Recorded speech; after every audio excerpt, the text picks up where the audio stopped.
Chapter 817. Sheng Xiao ignored her. He quietly closed the door and locked it. Then he turned her around and pressed her down on the bed. You've grown up. You ran away from home.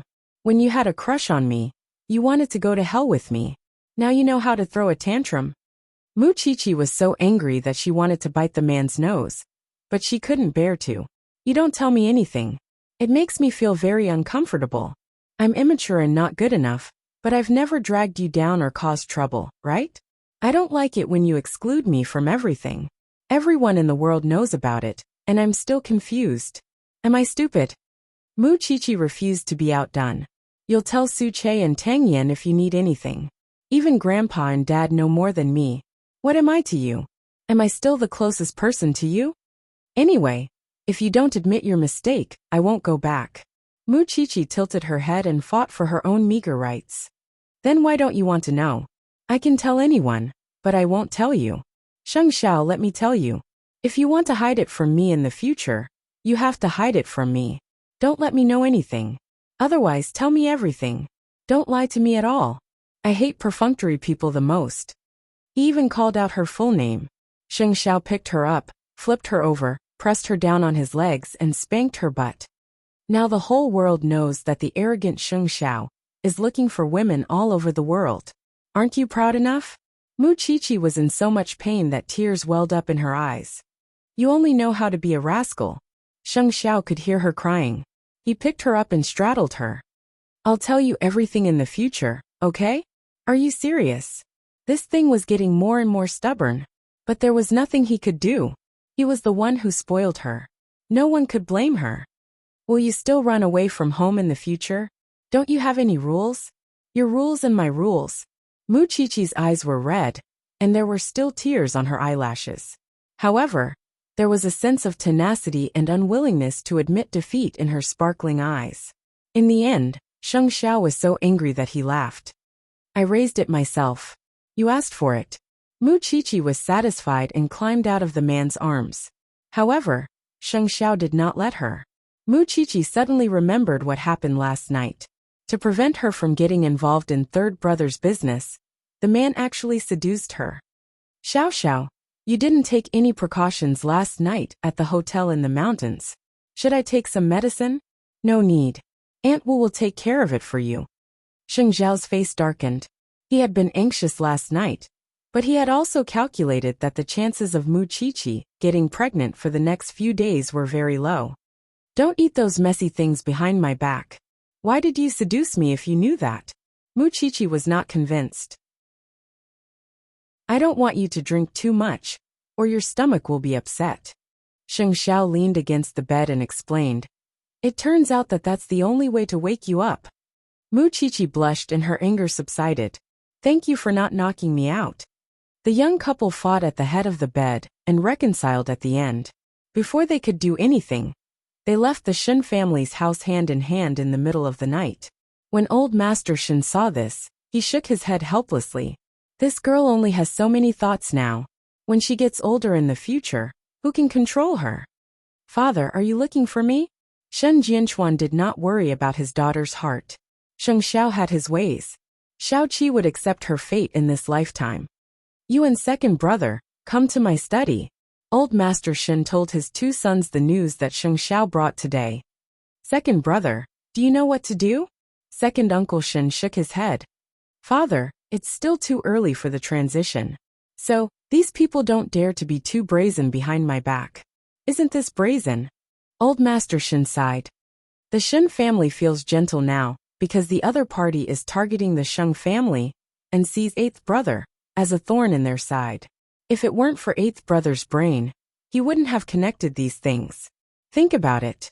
Now that the Shen family and Zhongting are relying on each other, isn't eighth brother the target of those people? Father, I suddenly thought of something. Do you still remember what happened 25 years ago? Shen Jianchuan suddenly asked Old Master Shen. When Old Master Shen heard this, his expression changed. I hope it has nothing to do with that family. After saying that, Old Master Shen reminded the two of them. You two have to calm down now, especially your eldest brother.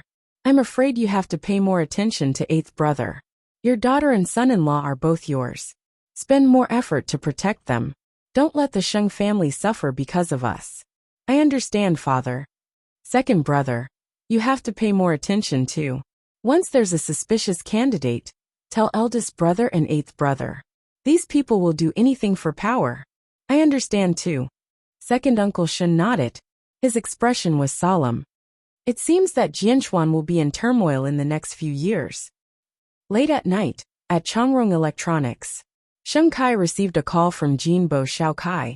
Shen Yu turned himself in at the police station. After all, I was the one who raised him, so I can't bear to part with him. If you have time, visit him on my behalf. It's really not convenient for me to appear. I'll go tomorrow morning. Sheng Kai answered Jinbo respectfully. That's good. Tell him to reform well in prison.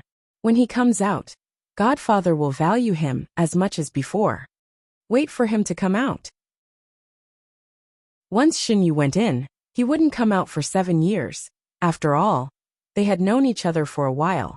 So Sheng Kai agreed to visit Shen Yu the next day. At the same time, Jinbo called Cheng Bin. Tomorrow, Sheng Kai will visit Sheng Kai in the detention center. Give Sheng Kai a cigarette for me. Count it as my friendship for supporting him all these years. After all, Cheng Bin had been there before. Jinbo's words meant that he wanted to get rid of Shen Yu. When Sheng Kai found Cheng Bin to form an alliance, the two of them were originally working for each other. However, Jinbo had secretly communicated with Cheng Bin. In the end, he still worked for Jinbo. I'm just afraid that Sheng Kai will suspect something. He won't. If anything happens, just push the blame onto Sheng Kai. His existence was originally a scapegoat. It's just that this scapegoat was used in an unworthy place. Jinbo sighed on the phone. Unfortunately, the Sheng family won't be able to find someone like him, who can be easily controlled by me. Don't worry, Mr. Jin. I will complete the mission.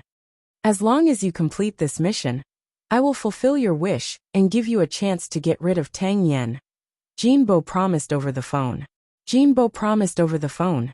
Of course, if you can get rid of Tang Yan, then I also believe that you can get rid of Sheng Xiao. This person is too much of an eyesore. I wonder what Shen Yu said to him when he saw him.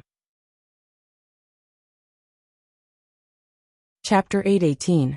That night, after Sheng Xiao and Mu Qiqi returned home, they showed her the complete video of what Sheng Bowen had experienced in the early morning. Mu Qiqi had always seen corpses talk. She had never seen someone commit a crime so directly. It was like watching a crime movie, thrilling and exciting. You should have let me see it last night. I missed this good show for nothing. Mu Qiqi leaned into Sheng Xiao's arms and complained. And during the day, you didn't tell me that you went to the police station. I just wanted to see Shen Yu's expression. Got it. Don't move around. Sheng Xiao pressed her body against his chest when she was moving. Mu Qiqi took the opportunity to take off his shirt and touch his bronze chest. She did not hold back at all. Then can you tell me what Su Che was sent to do now? Sheng Xiao's eyes were half closed, and his clothes were messy. His posture looked extremely lazy, making one unable to help but feel desire. It was obvious that this man was already teased by this little thing. Sheng Xiao did not move, and allowed the little thing to tease him. Mu Qiqi was not much better. Her clothes were wide open, and she looked extremely flirtatious. Are you going to tell me or not? Sheng Xiao took the opportunity to lift Mu Qiqi's chin and kiss her fiercely. This little thing would always find trouble with him. He was the dignified CEO of Zhongting, yet he had to call all over the world just to find a woman. Where was his dignity? Mu Qiqi's lips and tongue were bitten. She was filled with unwillingness, and bit back without admitting defeat. Sheng Xiao pressed her down on the chaise lounge, and bit her nose as he warned. If you make me look for you everywhere in the future, don't even think about keeping your butt. I'm asking you where Su Che is. He went to J City, Sheng Xiao said truthfully. He changed his posture, and let the little thing rest on his arm. Investigating by Cindy's case? You told me not to care about it, but you still went to investigate it yourself?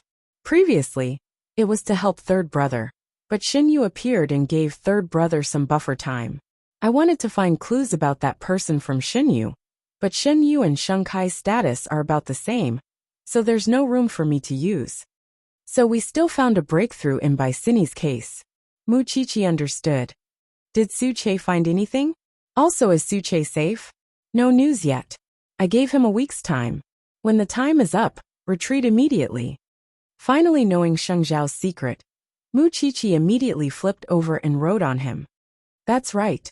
Even if I know, I won't do anything. Why do you have to hide it? I'm the person closest to you. What can't I know? It's not as simple as you think. Xin Yu won't last 3 days in prison. The lust in Sheng Xiao's eyes faded, and there was a hint of warning in them.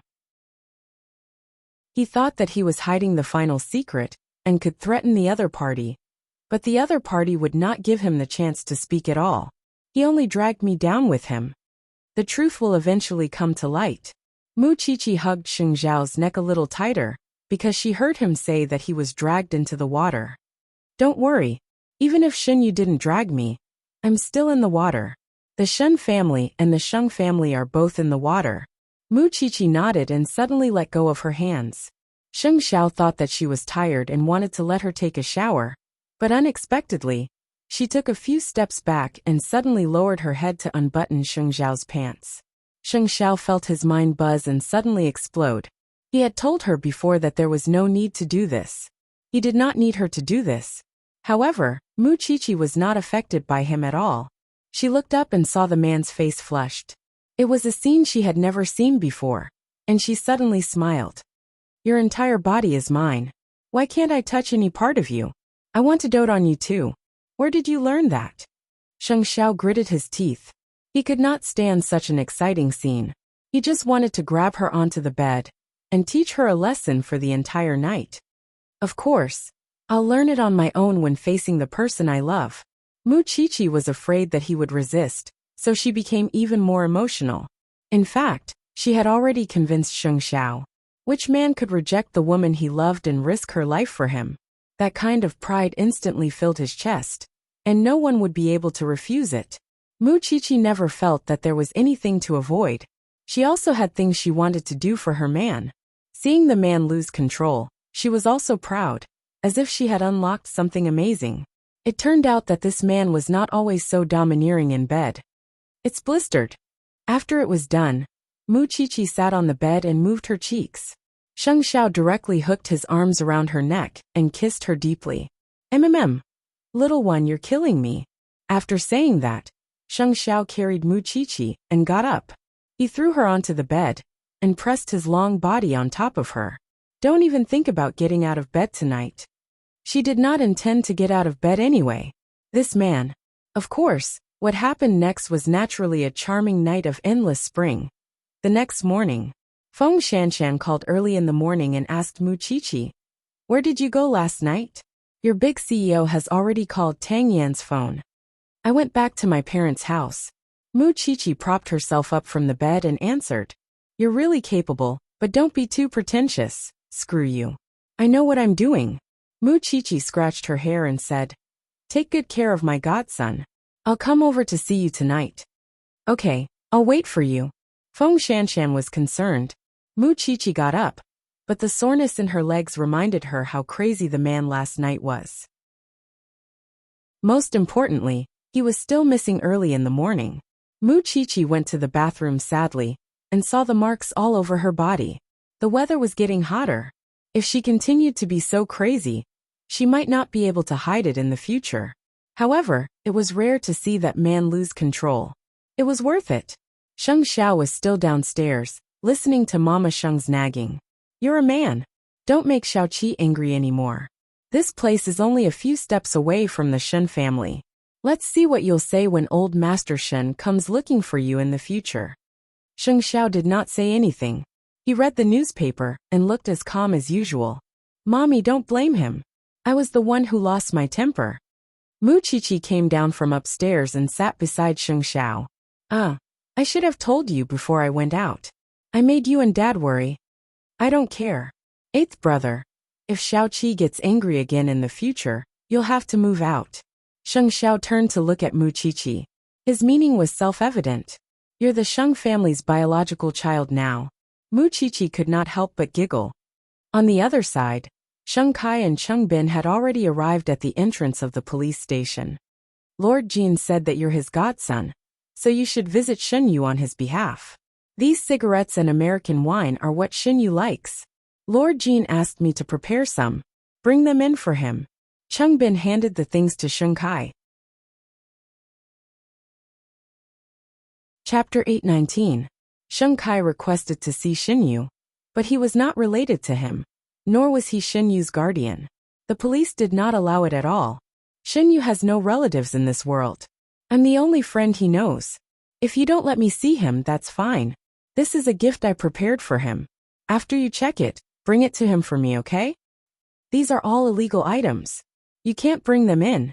The police stopped him. But I'll tell him that you were here. Sheng Kai had no choice but to return the way he came. Chungbin saw that he did not give him anything, so he asked, "What's going on?" Those who aren't relatives don't have the right to see them.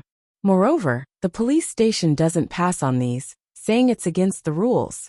Chungbin frowned and did not say anything. After a while he said to Sheng Kai, "Then let's go back. We've done our best." Xinyu learned from the police that Sheng Kai had been there. He squatted on the ground and sneered. This person could not do anything right, but he was good at spoiling things. He must have been used by Jinbo again. However, he could not be the lethal blade that Jinbo wanted. Thinking of this, Xinyu laughed loudly. Useless people were useless no matter what they did. However, before he could be complacent enough, he felt dizzy and his limbs were weak.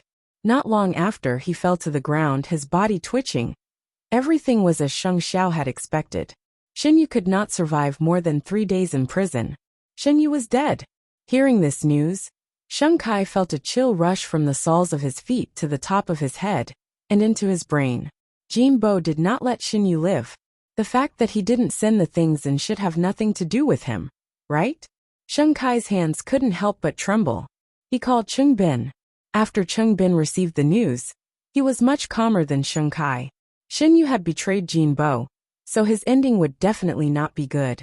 This was the rule, so there was nothing to say. However, this was a human life. Sheng Kai had never felt it so directly. A person had died just like that. Therefore, he couldn't calm down for a long time. When Chungbin saw this, he patted him on the shoulder. CEO Sheng, don't think too much. We don't even know how Xinyu died. It has nothing to do with you. I only want power. I don't want to taint human lives. But in this world, where can I find such a good thing? However, Xinyu has nothing to do with you. You didn't kill him, nor did he die because of you. What are you afraid of? Chungbin comforted Sheng Kai. All right, Mr. Jin wouldn't do this to his godson. Otherwise, he wouldn't have given Chongrong to you. Don't you think so? Sheng Kai did not say anything. But no matter how stupid he was, he would not be stupid enough to believe Chungbin's words. Chungbin had never been on the same side as him. What Chungbin wanted was a chance to take revenge. In order to take revenge, he would do anything, even at the cost of his life. President Sheng, you're already a part of the game. Don't even think about escaping. You're Mr. Jin's godson. Don't let him down. Sheng Kai couldn't take it anymore and rushed out of Chongrong. He had nowhere else to go, so he went to Gu Ziling's grandfather's house. However, from the moment he entered the door, he rushed toward Grandpa Gu's study aggressively. Grandpa Gu was reading some documents. When he saw Sheng Kai coming back, he immediately frowned. Don't you know how to knock? It was you. Sheng Kai went forward and grabbed the old man's collar. You were the one who introduced me to Jinbo. You were the one who made me Jinbo's godson. So what if I was? Didn't you get Chongrong from your godfather? My life is almost gone. Why would I care about Chongrong? Sheng Kai shouted. Do you know what they're doing? You're my grandson-in-law. Why would I harm you? After hearing the Gu family's words, Sheng Kai laughed out loud. Why would you harm me? When did the Gu family ever think highly of me? Gu Ziling, her mother. And you have never treated me as a human being. You recognized me as a godfather, and even put the blade on my neck. Is this what you mean by not harming me? Sheng Kai, are you crazy? Gu Ziling rushed home. When she saw this scene, she quickly went forward. However, Sheng Kai pushed her away. I'm crazy. Ask your good grandfather what Jinbo does for a living. I told you before, but you didn't listen. Gu Ziling stood in front of Sheng Kai. Why don't you ask yourself if you want to make a comeback all day long? Isn't it all because of you? You keep telling me that I'm useless and incompetent every day. You're incompetent, and you're impotent. Gu Xiling was exasperated. But when she said that, Sheng Kai went crazy. Gu Xiling, I'm not wrong. You don't have to look at me like that. Sheng Kai took 2 steps back and pointed at Gu Xiling. I'll definitely make you kneel down and beg me. Beg me to let you and your family go. With that, Sheng Kai turned around and left. His dignity as a man had been completely trampled on by Gu Xiling. Just wait and see. He wouldn't be so useless forever. Sheng Xiao also received the news of Xin Yu's death. He didn't know if Su Che had made any new breakthroughs. At the same time, he was worried about the safety of Su Che and the others. How far were these people going to go? Who else were their targets? When Sheng Bowen heard about this, he immediately went to Zhongting to ask Sheng Xiao for confirmation. Sheng Xiao didn't hide it from him, and his tone had never been so solemn. We haven't figured out who's behind this. So, take good care of the Sheng family during this period of time, especially the old man's health. Sheng Bowen put on a serious expression. Seeing that Sheng Xiao was serious, he didn't dare to be negligent. I'll be careful. It's just that when I think about how there's a traitor in the family, I feel uncomfortable. That's the path he chose. After Sheng Xiao said that, he returned Sheng Bowen's asset certificates to him. Don't give them to Chi in the future. If there's a next time I won't return them, then don't return them. 8th brother, help me supervise the funds. Sheng Xiao raised his head and glared at him. Was this person not done yet? Did you call Xiao Qi yesterday and have a conflict? Do you think you're too free? Huang Yao, I'm afraid of you. Sheng Bowen quickly took back his things. He was afraid that Sheng Xiao would ask him to go back and be the CEO again. Now that Huang Yao was under Sheng Xiao's nose, he didn't want to throw it to him to be ruined. Perhaps he was afraid that Sheng Xiao would be serious. So Sheng Bowen tactfully left Zhongting. This person really couldn't take a joke. He wasn't cute at all. There were still 2 days before the agreed time between Sheng Xiao and Su Che. However, in the middle of the night, Sheng Xiao was woken up by Su Che's phone call. CEO, there's a breakthrough. The photo has been sent to your phone. I'll be back tomorrow morning. Is it safe? It's safe. Set off now and come back immediately. Sheng Xiao reminded him. Or I'll send someone to pick you up immediately. I'm just a little injured. It's not a big deal. Don't make such a big commotion. It'll arouse suspicion. If there's a problem, call for help at any time. Chapter 820. There were only 3 photos in total. It could be seen that it was extremely difficult to take them. One of them was a photo of Su Hong wearing a cheongsam and holding a tray. The other 2 were the side profiles of a young woman and a middle-aged man. Sheng Xiao did not understand, so he sent the photos to Tang Yan. It seemed that this mystery could only be solved when Su Che returned. However, Su Hong discovered that a stranger had barged into the hotel. So she chased after him everywhere and sent the news to Jinbo. Jinbo knew that someone was secretly investigating. Other than Tang Yan and a few others who were in the way, there was no one else. He had wanted to wait a few days before sending Cheng Bin on stage, but since the police were so nosy, he could only shut them up forever. The next morning, Su Che returned from J City and arranged for the other 2 informants. However, because of his injuries, Su Che's face looked a little pale. Sheng Xiao was bandaging his wound in Zhongting's office. He frowned and his expression was stern. What exactly are these photos? A party, a dirty party? I don't know how it was organized, who initiated it, or how the cycle was arranged. These people were all accompanied by young girls. I think the previous cases of Changrong Electronics were all related to this. 2 informants knew how to cook and mixed in with the cooks. That's why they had the chance to get close to the private room on the rooftop. It was too difficult to take photos. These are the only 3 photos they took. We should be able to confirm the identity of the man in the photo. But the 3 of us might have been discovered by the other party. Don't let anyone know that you're injured. Sheng Xiao pressed on his wound. You haven't been to J City either. You just went home to visit your family. I understand. Su Che replied through gritted teeth. How does the CEO plan to deal with this matter? If he followed the man's vines, he would be able to touch the melon. However, if what Su Che said was true, then he had to be on high alert during this period of time, especially the people from the Jianchuan branch. Especially Tang Yen. Originally, Chungbin could be used at any time in the other party's camp. It just depended on when the other party wanted to use this card. After Tang Yen received the photo, he asked the technical analyst to secretly check the identity of the man in the photo. The analyst was a little shocked when he saw the result. He did not dare to make a sound, but quietly went to Tang Yan's office and told him the result. After Tang Yan heard that, his brows deepened. He only said to the analyst, "For your own safety, don't tell anyone." "I know, but Captain Tang, where did this photo come from? Now that things have come to this, the police force in our bureau is not enough to investigate. I will ask the higher-ups. You have to take care of this matter. Don't mention it to anyone, understand?"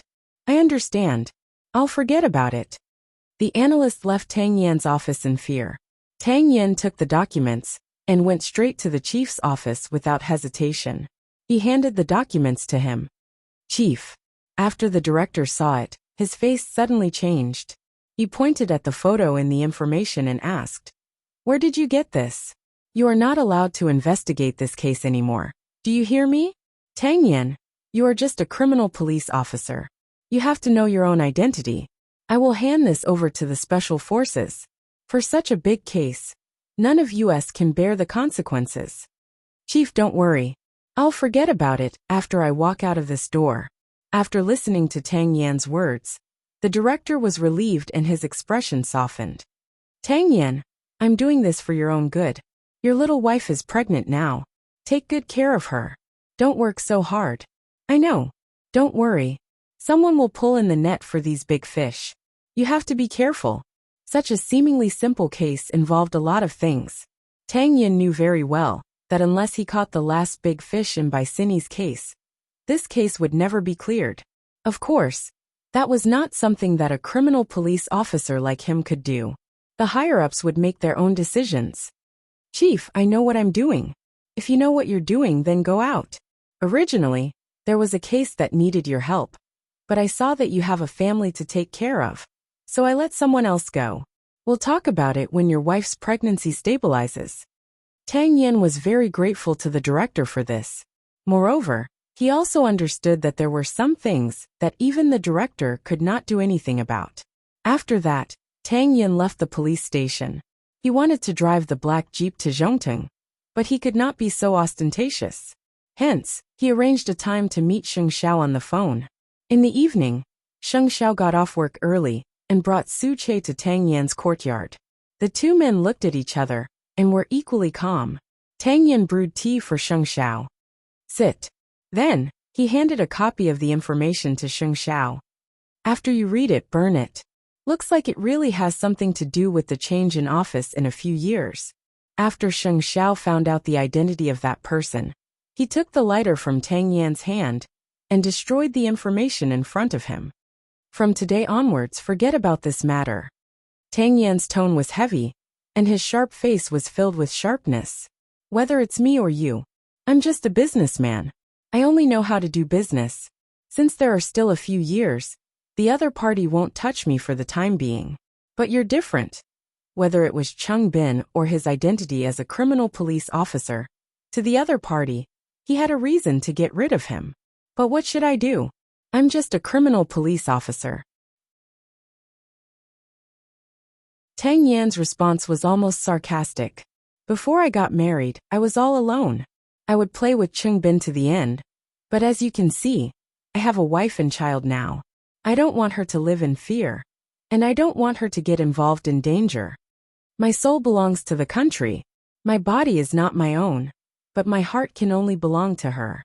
Retreat to the second line. The police academy suits you," Sheng Xiao suggested. Tang Yan shook his head and refused to hide. "I won't retreat. The more I hide, the more confident he will be. Maybe we can set up a trap."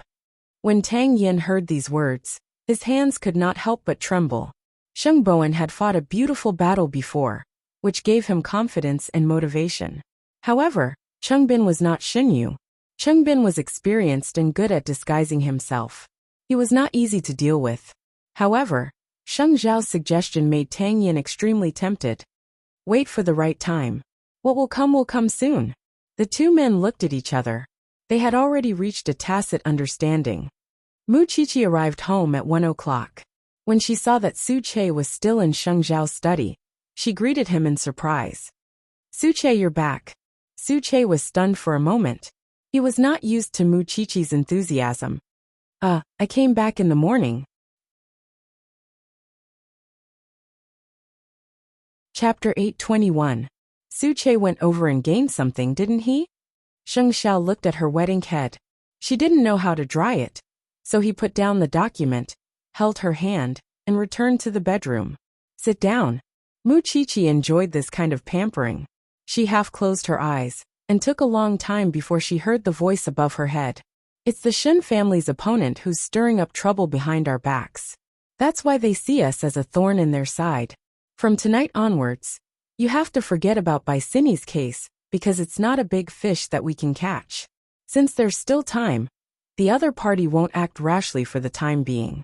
It's just that Tang Yin will be in more danger. The other party is afraid that Tang Yin will continue to investigate, and it's also because of Cheng Bin. Mu Qiqi understood immediately, and stopped smiling mischievously. You told me not to pay attention to it. Of course I'll listen to you. But what about Captain Tang and Feng Shanshan? If there's any progress, I'll set up a trap with Tang Yin. So no matter what I do in the future, don't ask. After it's over, I'll give you a complete answer. Wasn't that respectful enough? Mu Qiqi nodded. You just need to let me know that there's this matter. I won't ask about the details. This isn't an occasion for me to watch a show. It was related to the safety of her two friends. You're sensible. Sheng Xiao dried her hair, and used his slender fingers to run through her hair. The fragrance wafted into his nose. It smelled very good. But you have to promise me that you'll protect them. Do you really think of me as a god? Sheng Xiao put down the hairdryer, and stared at the little one's head. However, before he could get up, Mu Qiqi hugged him. I don't care if you're a god or not. I just believe in you. I still have to go to the Shen family later. Go to bed early. Got it. Mu Qiqi nodded to reassure him. There was no one left in the Sheng family to discuss, but the Shen family did. Fortunately, the Shen family still had grandfather and father. This way, at least Xiao Xiao would have less to bear. Late at night, Sheng Xiao went to the Shen family.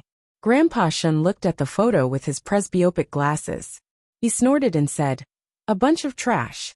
They don't do proper things, and only go to dishonest ways. But in fact it's meaningless. My Shen family selflessly serves the public for the sake of the people. It's just that I've implicated you, the younger generation. It makes me feel uneasy. Sheng Xiao, don't worry. Your father-in-law has already decided to leave the mountain. Let him handle some of the things that you can't do. There's no need to go so far. Sheng Zhao's intention in coming here was nothing more than to remind the Shen family to be on their guard and prepare for a rainy day. For him, the most important thing was the safety of his family. You have to protect Xiaoqi. She is your favorite, and will easily become a target for others. Moreover, she is the daughter of the Shen family. I know the weight of this matter. Grandpa Shen looked at Sheng Xiao. This man was mature and steady. There was nothing for him to worry about. Although Xiaoqi was a little mischievous, she would never lose to a man in front of a big problem. So Grandpa Shen believed that no matter how big the problem was, it would not be a problem for this young couple. Now that the enemy was in the dark, and they were out in the open, they had to be careful in order to survive. Jinbo's men searched the entire J City, but could not find the informants. Stupid police. I didn't expect the hotel to be so heavily guarded, but we still couldn't stop these cops. How disgusting. Su Hong told Jinbo over the phone. Sir, what should we do now? The situation has been tense recently. Restrain yourself, and don't give the other party any more chances. As for the police, I'll think of a way to deal with them. Jinbo calmly comforted her. Don't tell anyone that the hotel has been breached by the police. Those people are timid and can't withstand the shock. I understand. Deal with Bicini's mother. Don't kill her. She's in the wind now, so be careful. As for the rest, when Chungbin was ready, Tang Yin would leave it to Chungbin to deal with. Of course, Chungbin alone was definitely not enough. He had to find a helper for Chungbin. After Shinyu died, Chungbin put life and death aside, because he knew that if he wanted to achieve his goal, he would have to pay the price. He was not as naive as Shengkai. 3 days later, Chungbin received a call from Jin Bo. I've arranged for a helper for you. He'll be here tomorrow. Thank you, Master Jin. Deal with Tang Yin well.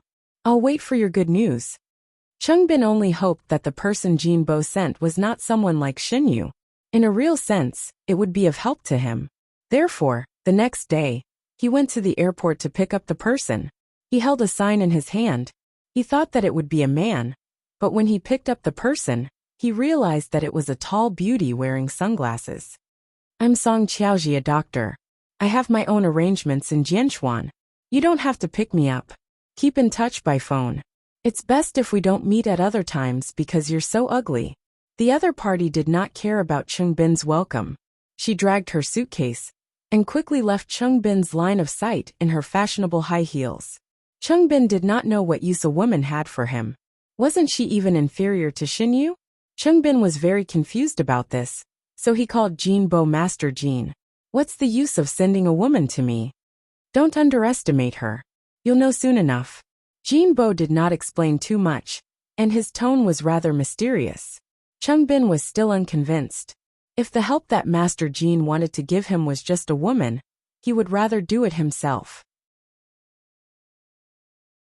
Perhaps she knew that he would not be convinced, so after Song Qiaoji settled down, she sent a message to Chungbin. Shallow man. I heard that Tang Yan's woman is pregnant, and I'm an obstetrician. Did such a reminder need to be more explicit? There was no need. Chungbin suddenly understood Jin Bo's intentions. It was useless to deal with men, especially men like Tang Yan, who were strong in one-on-one combat. His weakness was the same as Sheng Zhao's. They were both women, especially pregnant women. As long as he had Feng Shanshan in his hands, wouldn't Tang Yin be at his mercy? He only needed to wait for Song Qiaoji's signal, and wait for the opportunity to make a move. After the incident with Shinyu, peace seemed to have returned to the surroundings. The case of Sheng Bowen's escape was taken over by the Sheng family's lawyer, and would be heard in court a month later. As long as no one interfered, Sheng Bowen had a high chance of being innocent. On the other side, they had originally agreed that this was a gift for Sheng Kai, but now that Sheng Kai and Jin Bo had fallen out like this and Jin Bo had lost Shinyu, of course, he could not sacrifice more for Sheng Kai. Sheng Kai knew his current situation. He was unwilling, but at the same time, he did not want to be used by Jin Bo and die a graveless death in the end.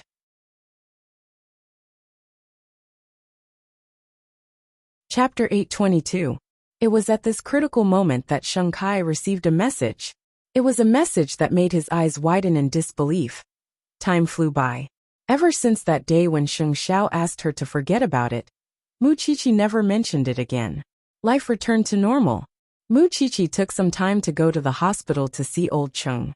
Seeing that he was recovering well, she was relieved.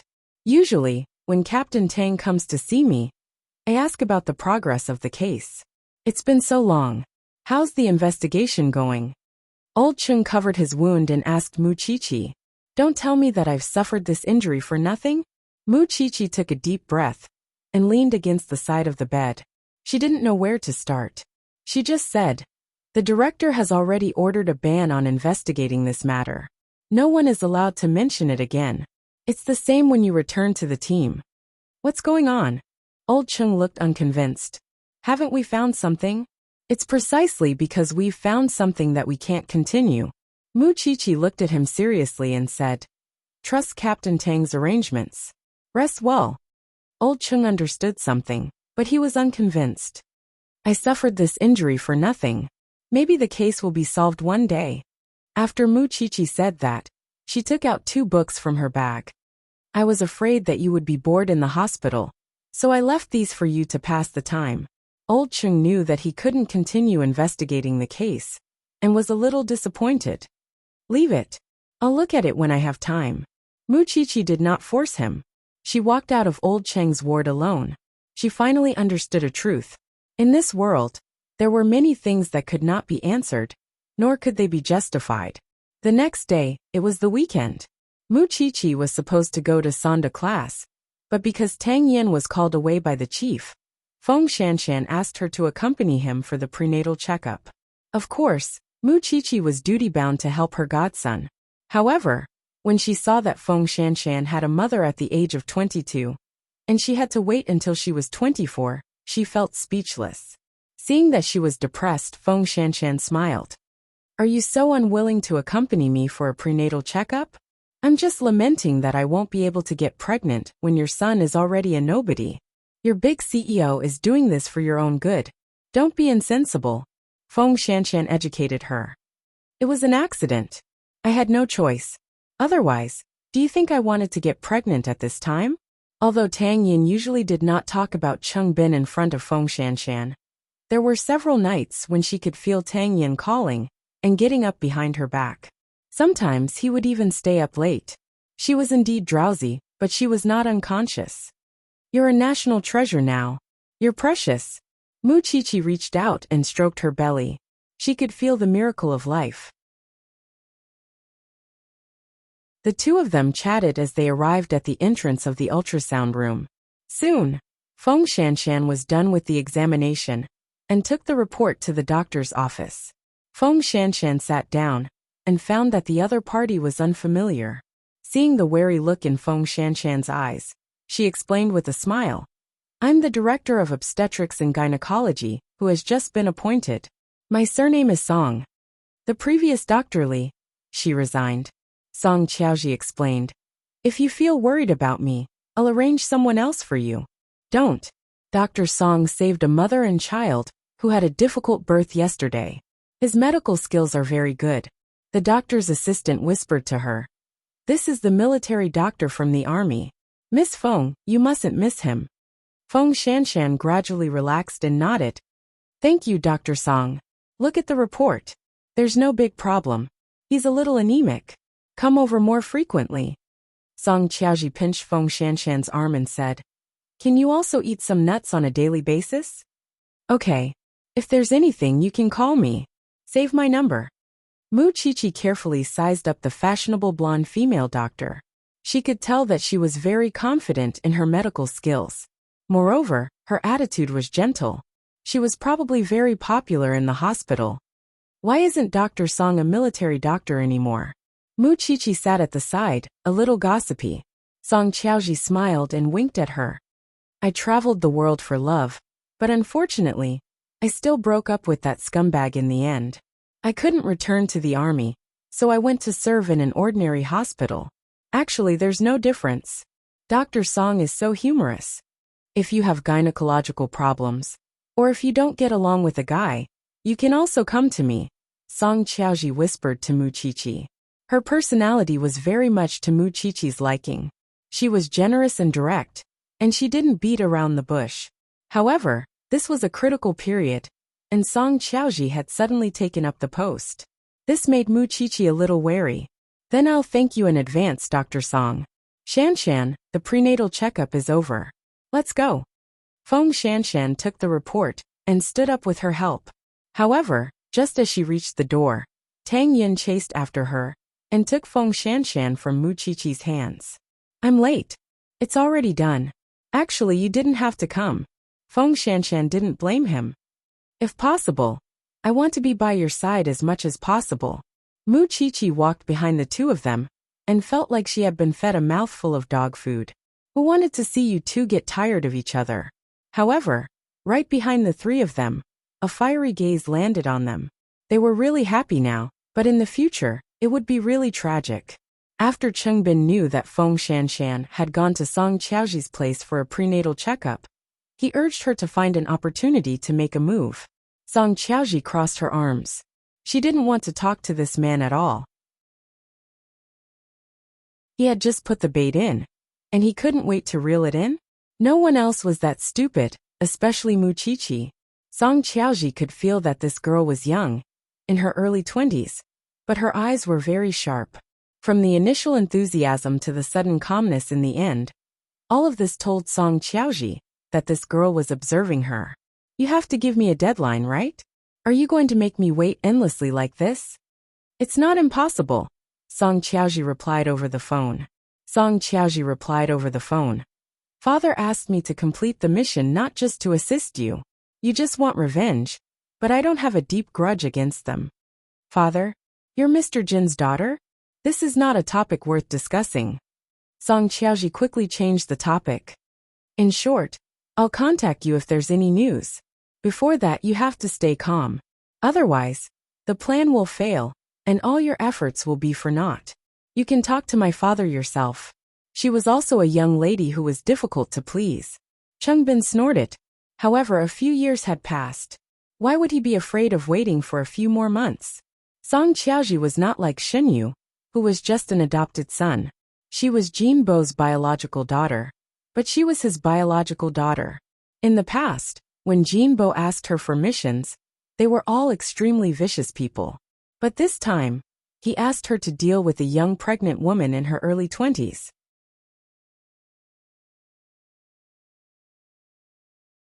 Chapter 823. On the way home, Feng Shanshan saw that Mu Qiqi was deep in thought and poked her arm. Why do you think everyone is a bad person? Do you have to be so paranoid? I don't think there's anything wrong with Dr. Song. I just think it's a coincidence that she appeared at this time. Captain Tang handed him over to me. Of course, I have to keep a close eye on him. Do you think danger is coming? Is it a joke? Little Seventh is right. He drove with his left hand and held Feng Shanshan's left hand with his right. Even though it was only for a while, he was reluctant to let go. You two are like old mates now. You're always talking nonsense. Feng Shanshan complained, but her heart was warm. Mu Qiqi knew that she didn't mean what she said, so she just glared at her. She didn't want to be an old maid either, but Feng Shanshan was alone. No, Feng Shanshan actually had parents, but they had remarried. They had known each other for so long, but Mu Qiqi had never heard her mention her parents. She said that she had no feelings for them. And she had even compromised with a scumbag a few times, just for a photo with her parents. But she had feelings. She had already married Tang Yan and had a child, but she did not mention her parents at all. At that thought, Mu Qiqi could not help but take a few more glances at Feng Shanshan. Tang Yan was busy every day, and she was in class. Feng Shanshan was alone at home most of the time. Loneliness was a small matter, but he was afraid that she would encounter something suddenly and not even have someone to ask for help. Mu Qiqi wanted to mention it, but she felt that it was not appropriate to ask about their family matters. This was something that Tang Yin should worry about. As a friend, she had her own boundaries. After returning home, Mu Qiqi saw that Fifth Aunt had cooked nourishing chicken soup, so she asked her if pregnant women could take it. Fifth Aunt smiled and explained the effects to her. She immediately packed a bowl for Feng Shanshan. Then Fifth Aunt sent the chicken soup to Tang Yan's house. Feng Shanshan was very emotional when she saw it. Miss Feng, if there's any soup you'd like to drink, just give me a call. When I make it for Miss Qiqi, I'll make a bowl for you too. Thank you, Fifth Aunt. Although it was just a bowl of chicken soup, Feng Shanshan felt very upset. Miss Qiqi cares about you. Feng Shanshan looked at the bowl of chicken soup. It would be a lie to say that she was not envious. When a person was pregnant, it was inevitable for their imagination to run wild. He squatted beside her and said, "When you married me, you knew about my situation. I only have one uncle. My family is small, and I don't seem to have any elders who can take care of you. When we registered, I asked you if you needed to inform your parents. At that time, you didn't seem to care, and I didn't insist. But I think I did something wrong." Although Feng Shanshan had been separated from her family for many years, it was not that she had not thought about it. When her parents remarried, she left them with hatred. She never thought that she would meet her parents again. However, now that she was about to become a mother, she also hoped that there would be someone around her who would care about her and care for her. This was something that Tang Yan and Mu Qiqi could not make up for. "If you want, I can accompany you back to find them. Aren't you busy with work? Is there no case in the station? The chief has recently assigned all the important cases to me because he knows about my situation. There was only one person at home. If anything happened to Feng Shanshan and the child, then Tang Yin would be destroyed. Then let me think about it. This time, Feng Shanshan did not resist. She still had hope in her heart. There's no hurry. Tang Yin held Feng Shanshan's hand and was extremely gentle. Late at night, Banyan Courtyard. Ever since Huang Yao merged with Zhongting, Sheng Xiao returned home a little later. In the past, he could enter the house at 7 o'clock on time. Now at 8:30, he was nowhere to be seen. After Mu Qiqi washed up, she sat in the study and looked at the 100 little things after pregnancy. Before Feng Shanshan went to bed, she called her. Today, Tang Yin suggested that we go find my parents. I'm afraid they'll be disappointed. Mu Qiqi understood her. When she was young and impetuous. She ran out and did not interact with her parents. Now that she ran back rashly, she would only disturb other people's families. Your eyes are too sharp. I can't make this decision. Although my eyes and heart are filled with that stinky man, I can't leave my family. I feel that family can bring me joy and make me feel that living in this world is very warm and stable. You and Tang Yin are too lonely. Even if the child is born, it's only a family of 3. It's too weak. Of course, if you try in the end and find that your parents are heartless people, you can give up. I don't mind letting my father take in a goddaughter. Feng Shanshan's heart warmed when she heard this. I understand. If you understand, then go to bed early. Don't tire my godson out. Feng Shanshan felt at ease and put down her phone. Seeing that Tang Yin was lying on the big bed, she whispered in his ear. When you have time, accompany me to find my parents. Tang Yin was surprised for 2 seconds before he calmed down and nodded. Okay. Sometimes he was very jealous of Mu Qiqi's position in Feng Shanshan's heart. Even as her husband, he could not compare to her. Only Feng Shanshan knew that it was different. Half an hour later, Sheng Xiao pushed open the door of the study. When he saw the little thing crossing her legs leisurely, he frowned. You're not like a woman at all. Tisk tsk, you're lecturing me as soon as you come back. Mu Qiqi put down the book in her hand and moved a seat for her man. Now, you only come home at 8:30 every day. CEO Sheng, all the ants in the world have been trampled to death by you. Sheng Xiao sat down beside Mu Qiqi and leaned over her. If you don't beat me for 3 days, you'll tear the tiles off the roof. That's what I'm talking about. Mu Qiqi's eyes sparkled nonstop. Her arm around the man's neck was also very strong. Then why don't you hit me? Sheng Xiao tilted his head and saw that Mu Qiqi was looking at those strange things again. He hooked her chin and asked, Haven't you given up yet? What? Mu Qiqi frowned and reacted after a moment. I'm reading it for Feng Shanshan. Who wants to give birth to your child? Are you so resistant? I can't even read? After saying that, Mu Qiqi pushed Sheng Xiao away and went back to the bedroom angrily. This thing's temper was getting worse. Now, Jianchuan seemed calm on the surface, but there were undercurrents surging in the dark. At least, he still wanted this thing to live comfortably for the next few years. It was not that Mu Qiqi did not understand Sheng Xiao's thoughts. It was just that he was too paranoid. It was just reading a book. Why did he have such a big reaction?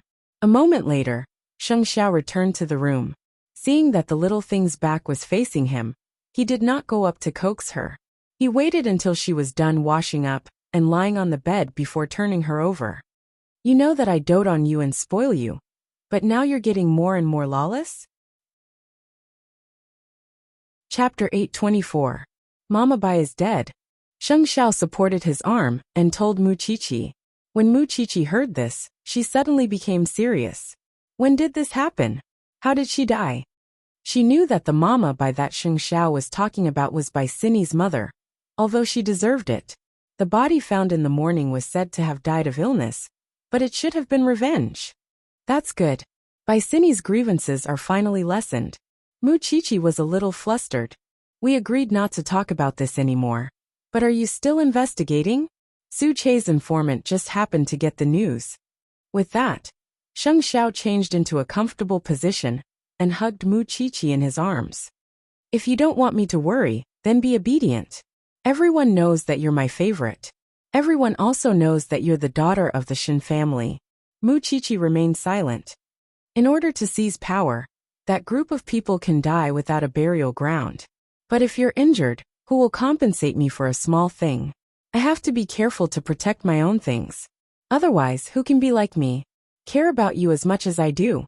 Muqiqi understood the second half of his sentence, and her eyes suddenly turned red. Did you drink? Because her Sheng Xiao rarely said such things to her directly, it made her heart ache. No matter how strong he appeared on the surface, he would still be afraid. Then hide me at home. I'm not going anywhere. Muqiqi might not have thought that such a sentence would come true one day. Sheng Xiao turned over and pressed Muqiqi under his body. His lips also covered hers, carrying a trace of the fragrance and sweetness of red wine. He had indeed drunk. Muqiqi did not want to push him away. She closed her eyes and enjoyed the entanglement of their lips and teeth. Gradually, her heart was moved and her desire was aroused. Fifth Aunt knew a lot about diet, so Muqiqi's body was nurtured very well. Sheng Xiao gradually realized that this thing's skin was fair and elastic. It felt very good to the touch, and the parts that should be firm did not disappoint him. He squeezed hard, but he could not fully grasp them. He continued downward. Her waist was slender, and did not have a trace of fat. That was also thanks to the effect of Sonda and the outline of the waistline. The flaming palm kept burning Muqiqi's mind. For some reason, Muqiqi felt as if she had been bewitched. The two of them had been playing the flute almost every single day, but there had never been a time like tonight, when they were so mesmerized that they couldn't extricate themselves from it. Xiao Xiao.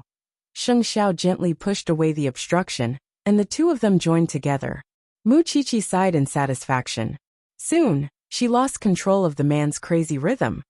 After the tide fell, Muqiqi lay on Sheng Xiao's body and panted. She could not calm down for a long time. That was because this man would always spoil her, and let her have her way when they were together. He always made her feel comfortable and looked down on her age. But today was different. She felt that he treated her as a real woman, without any age boundaries. You've grown up, Sheng Xiao suddenly said after a while. Muqiqi reacted for a moment and looked down at her chest. Her face turned even redder. Is that a pun? Sheng Xiao chuckled and got up to carry her into the bathroom. But no matter how old you get, you're still that 17-year-old little thing in my heart. I'll be a mature woman sooner or later. Muqiqi puffed out her chest. Your mind has yet to be tested, but your figure has to be tested first. Sheng Xiao felt that he should double Fifth Aunt's salary. His earlier decision was also very correct.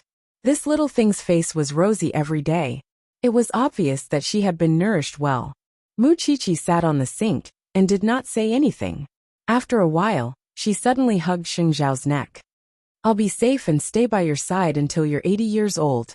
Didn't you say that? I was the one who dragged you into hell. No matter where I am, I can't leave you alone. Sheng Xiao hugged her and felt a little more at ease. The world was big, and he had a lot. But the only thing he really cared about was this little thing in his arms. Whoever moved would take his life. The next day, Tang Yin packed some clothes and applied for leave from the station. He prepared to bring Feng Shanshan to look for her parents. Feng Shanshan was very nervous, but Muqiqi was right. No matter what, she was still the same as now, with Tang Yan's family of 3.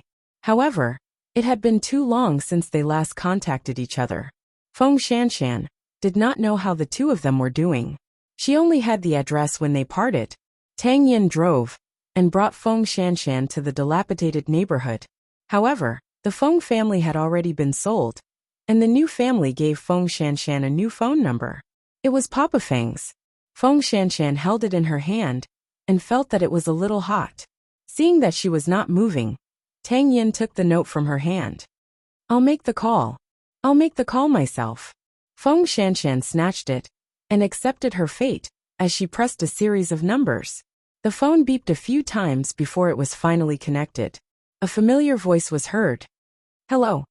I'm Feng Shanshan. Feng Shanshan said to the other party, her body tense. The other party was silent for a while, as if he did not know what to say. After a long time he said to Feng Shanshan, let's meet. I'll send a car to pick you up. Tell me the address. My husband and I will come over ourselves. Feng Shanshan rejected the other party's suggestion. All right. With that, the other party gave her the address. Feng Shanshan entered Tang Yan's phone and asked him to follow the navigation. Tang Yan took the phone and patted Feng Shanshan's head as a silent comfort.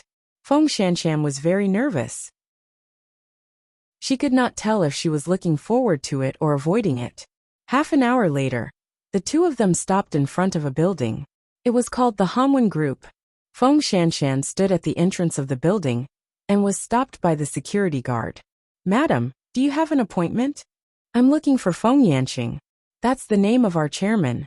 If you don't have an appointment, I won't let you in. Please forgive me. Tang Yan parked the car and came over. When he heard the conversation between the security guard and Feng Shanshan, he smiled silently. I didn't expect you to be a young lady who has been abandoned by the people. I don't know what's going on either. Feng Shanshan glared at him. Then you can leave now. We don't match each other's families. Let's make another call and ask. Tang Yan supported her and did not continue joking with her.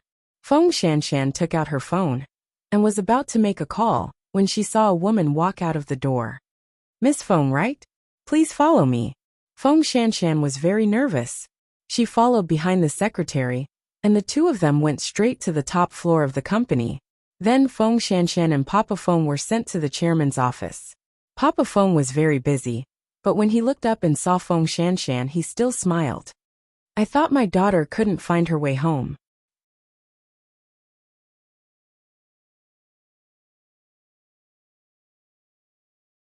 Chapter 825.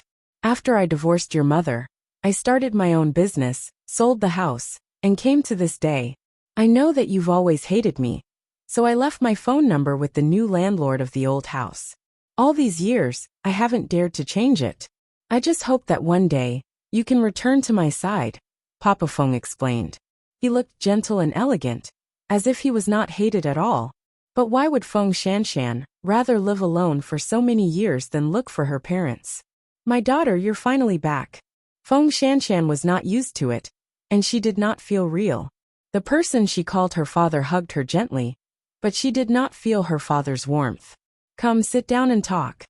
The father and daughter had originally planned to catch up, but at that moment, a woman in her mid-20s knocked on the door and entered the office in high heels. Dad, the contract is ready. Feng Shanshan turned her head and looked at her. So this was the legendary sister. Of course, the other party was also looking at Feng Shanshan. Wenwen, come quickly. This is your sister.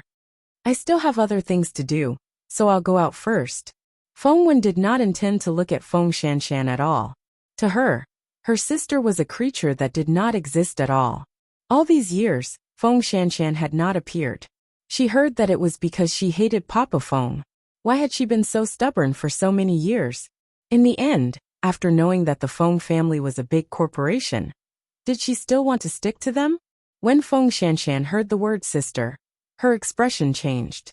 This was the first time she had personally witnessed how much her father had wronged her mother back then. Shanshan, seeing the awkward scene, Papa Feng quickly held Feng Shanshan's hand and said, "It's not what you think. I hope you can go home. Don't wander outside anymore. I can take care of you now." However, Feng Shanshan had always been proud. Moreover, she did not care about any big corporations at all. She only thought of her humble mother, and stood up silently. Tang Yan, let's go. Shanshan. Just pretend that I never came today. After saying that, Feng Shanshan turned around. However, she saw Papa Feng take out a check and fill in a series of numbers. Here, take this. It turned out that even Papa Feng thought that she came to ask for money. Feng Shanshan felt that it was very ironic, but she still took the check. Daddy will find you another day. Feng Shanshan walked out of the chairman's office and met Feng Wen outside with Tang Yan. Feng Wen looked her up and down, especially when she saw the check in her hand. She smiled mockingly. You can get quite a lot just by coming back. Unfortunately, Feng Shanshan was not one to be trifled with.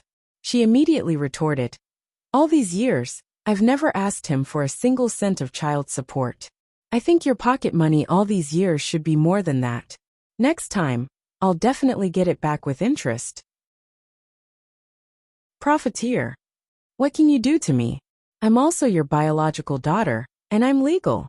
Then, she grabbed Tang Yan's hand and entered the elevator. In the elevator, Tang Yan put his arm around Feng Shanshan to prevent her from catching a cold. He knew that her heart would inevitably turn cold after seeing such a scene. Looks like you won't be able to be a rich son-in-law. Feng Shanshan smiled at him. I even took that man's money. You're not that kind of person. You're just angry.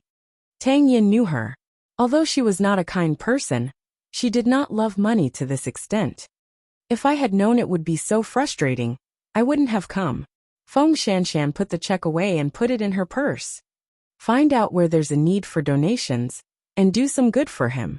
Are you still going to look for your mother? Feng Shanshan shook her head. No, I think the three of us are quite good now. What if we poke another hornet's nest and disturb someone else's peace? Wouldn't I deserve to die? You don't even want to be a rich young lady. Are you stupid? With you I won't be a rich young lady. I'll just be a police sister-in-law. Feng Shanshan followed him into the car. I just hope that I won't get into any endless trouble because of this. I'm not afraid of your little trouble. Tang Yan smiled as he opened the car door and brought Feng Shanshan home. Don't be disappointed.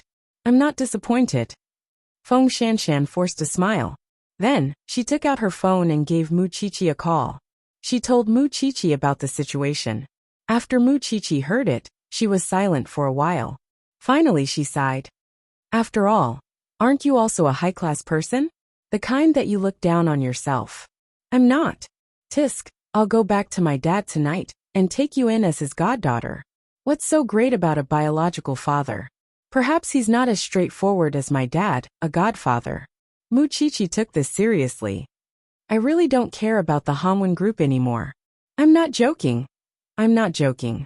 Do you dislike me or something? Mu Qiqi became serious. Do you think anyone can become a family with me? Feng Shanshan did not say anything, but her eyes turned red. Mu Qiqi did not say anything, because she hung up the phone. She really felt that it was possible. Feng Shanshan and Sheng Xiao were too weak. If they could get some of the Shun family's blessing, they might be able to prosper in the future. Moreover, Captain Tang and Sheng Xiao could get along. If she and Feng Shanshan could really become god-sisters, she would be quite happy. Therefore, when Sheng Xiao returned home that night, Mu Qiqi told him about it. Sheng Xiao had nothing to object to. After all, in this thing's heart, Feng Shanshan was very important. Dad has always doted on you, but you have to ask him if he's willing. If Dad doesn't like Feng Shanshan, don't force him. Do you think I'm stupid? Mu Qiqi shouted at the man. Then, she went to the Shun family and briefly explained the situation. Feng Shanshan was always mentioned by Mu Qiqi. The two of them had a deep hatred for each other in the past. She did not expect that they would be fated to meet in the end. Therefore, Old Master Shen and Shen Jianchuan did not object. The two of them even admired Tang Yin very much. It would be good if they really had such a son-in-law. When you have time, invite the two of them over for dinner. Let them come to the Shen family more often, Old Master Shen suggested. Okay, thank you, Grandpa. Mu Qiqi made an okay gesture at the old man. Things went smoothly, and Mu Qiqi felt very happy. Sometimes, a person's feelings could not be completely based on blood. She also deeply believed that as long as she was in any danger, Feng Shanshan would be able to run ahead. Late at night, Mu Qiqi called Feng Shanshan. When you have time, let's go to the Shen family for dinner. My dad will share half with you. Aren't you afraid that I'll be greedy and take over the nest? Chapter 826. Mu Qiqi's words were almost decisive. You won't. Feng Shanshan didn't know where this person's confidence came from, but she really wouldn't. What do you mean, Captain Tang? Feng Shanshan turned to look at Tang Yan and asked. Do you think I'm trying to climb up to the Shen family? What you want is the warmth of a family, not those complicated things. So there's no such thing as climbing up or not. I believe that the Shen family won't think that way of you. The old chief is a noble person, and the Shen family won't be any worse. You're not polite at all. Tang Yin reached out to hug her and placed his chin on her shoulder. If someone helps me love and protect you, of course, I won't stand on ceremony. Similarly, I will also do my best to be filial to them with you. Is it because you're going to be a father? Captain Tang, who was silent and not good with words before, is suddenly so talkative. You've also made a lot of changes for me and our child, Tang Yin said seriously. Then he kissed Feng Shanshan's forehead. In the past, Feng Shanshan was so free and unrestrained. She could play with men and move as she pleased. She was very free mentally, but after being with him, she was bound by many restrictions, especially now that she was pregnant. She had freedom of movement and was restricted everywhere. She stayed at home obediently every day, and she was even afraid of danger, so she rarely took the initiative to say that she wanted to go out for a walk. Of course, his heart ached for her. Mu Qiqi is really hard to refuse. Then don't refuse. She won't hurt you. Tang Yin firmly believed this. Okay. The two of them hugged each other intimately. Feng Shanshan was satisfied. However, her appearance had disrupted the peace of the Feng family, especially when Papa Feng had given her such a large sum of money. This made the other members of the Feng family feel very upset, especially Papa Feng's current wife. All these years, Papa Feng had thought of looking for Feng Shanshan, but his family had always used all sorts of reasons to stop him. It was fine if he didn't see her in the past. It wasn't a big deal. At most, he wouldn't see her for the rest of his life. However, when Feng Shanshan really stood in front of this group of people, they realized that Feng Shanshan was also one of Papa Feng's heirs. This sense of crisis made the Feng family go crazy. However, that was an existence that could not be erased. What could they do? Or was it to warn her in advance that she would not have a share in the Feng family? 3 days later, Feng Shanshan asked Tang Yin to buy some gifts. Since they were going to the Shen family for dinner, they couldn't go empty-handed. That would be rude. The Shen family was not a family that she could climb up to, but she had dreamed of having such a family. At 6 o'clock in the evening, Feng Shanshan and Tang Yin arrived at the entrance of the Shen family on time. Although Tang Yin was dressed casually, one could still see the shadow of calmness and justice in him. He was born to be a police officer. His fists and temperament said it all. Huang Yu and Mu Qiqi went out to welcome them. When they saw them, they smiled innocently. I say, girl, why do you like her so much? She really does look a little like you. People would even believe it if you said you two were sisters. Huang Yu looked at Feng Shanshan and praised her. Second aunt, you are exaggerating. Mu Qiqi smiled and reached out to help Feng Shanshan up. She introduced, this is second aunt. She is straightforward and magnanimous. Just call me second aunt like Xiaoqi. Huang Yu appeared easygoing. Tang Yin watched the women enter the Shen family's door first. Although they were holding heavy gifts in their hands, they were willing to do so. It was just a small family banquet, so there were only a few members of the Shen family present. Mu Qiqi did not want to make Feng Shanshan nervous, so she arranged for her to stay by her side. Why did you bring a gift when you came? Old Master Shen had seen the orchid a long time ago. It was cultivated by Professor Tang, but Tang Yin used it to present it to Buddha, because he heard from Mu Qiqi that Old Master Shen liked flowers. Oh, is this a lotus petal orchid? Old Master Shen's eyes widened. This thing was expensive. It's so expensive. How would I dare to accept it? Old Master Shen, the value of an orchid lies in its meaning, not in its value. The orchid valley is empty and stands aloof from worldly affairs. It is very suitable for you. Then tell me, how did you get this thing? Old Master Shen was worried that the young man would go astray. Tang Yin smiled faintly and explained, my uncle likes to cultivate it. Don't worry, Old Master Shen. Mu Qiqi and Feng Shanshan stood at the side, stunned by the man's words. In the past, he looked like a blockhead. No matter how they looked at him, he looked dull. In the end, it was not that he did not know the ways of the world. Kid, you're quite famous in the police station. You're on the same side as old Sheng. I like it. Don't stand on ceremony. Just treat it as your own home. Come here often for a meal in the future. But next time, just come empty-handed. It was obvious that old Master Shen was very happy. Then, Tang Yin sat down beside Feng Shanshan. Feng Shanshan poked his arm. So the professor knows how to do these things. What professor? He's also your uncle. Tang Yin corrected her patiently. Feng Shanshan laughed silently. Her heart was very warm, because she knew that this man was doing this for her. 3 days ago, she had been humiliated at the Feng family. He did not want Feng Shanshan to experience it again, even though the Feng family was not qualified to be compared to the Shen family. Then, Shen Jianchuan walked out and glanced at his daughter. He also glanced at his goddaughter, who was about to be recognized. One was painful, and so were the two. You all know about what happened between Xiaoqi and Mu Tongxue. Although they are biological sisters, there are many grudges between them.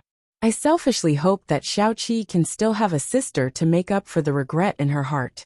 So from now on, both of you are my daughters.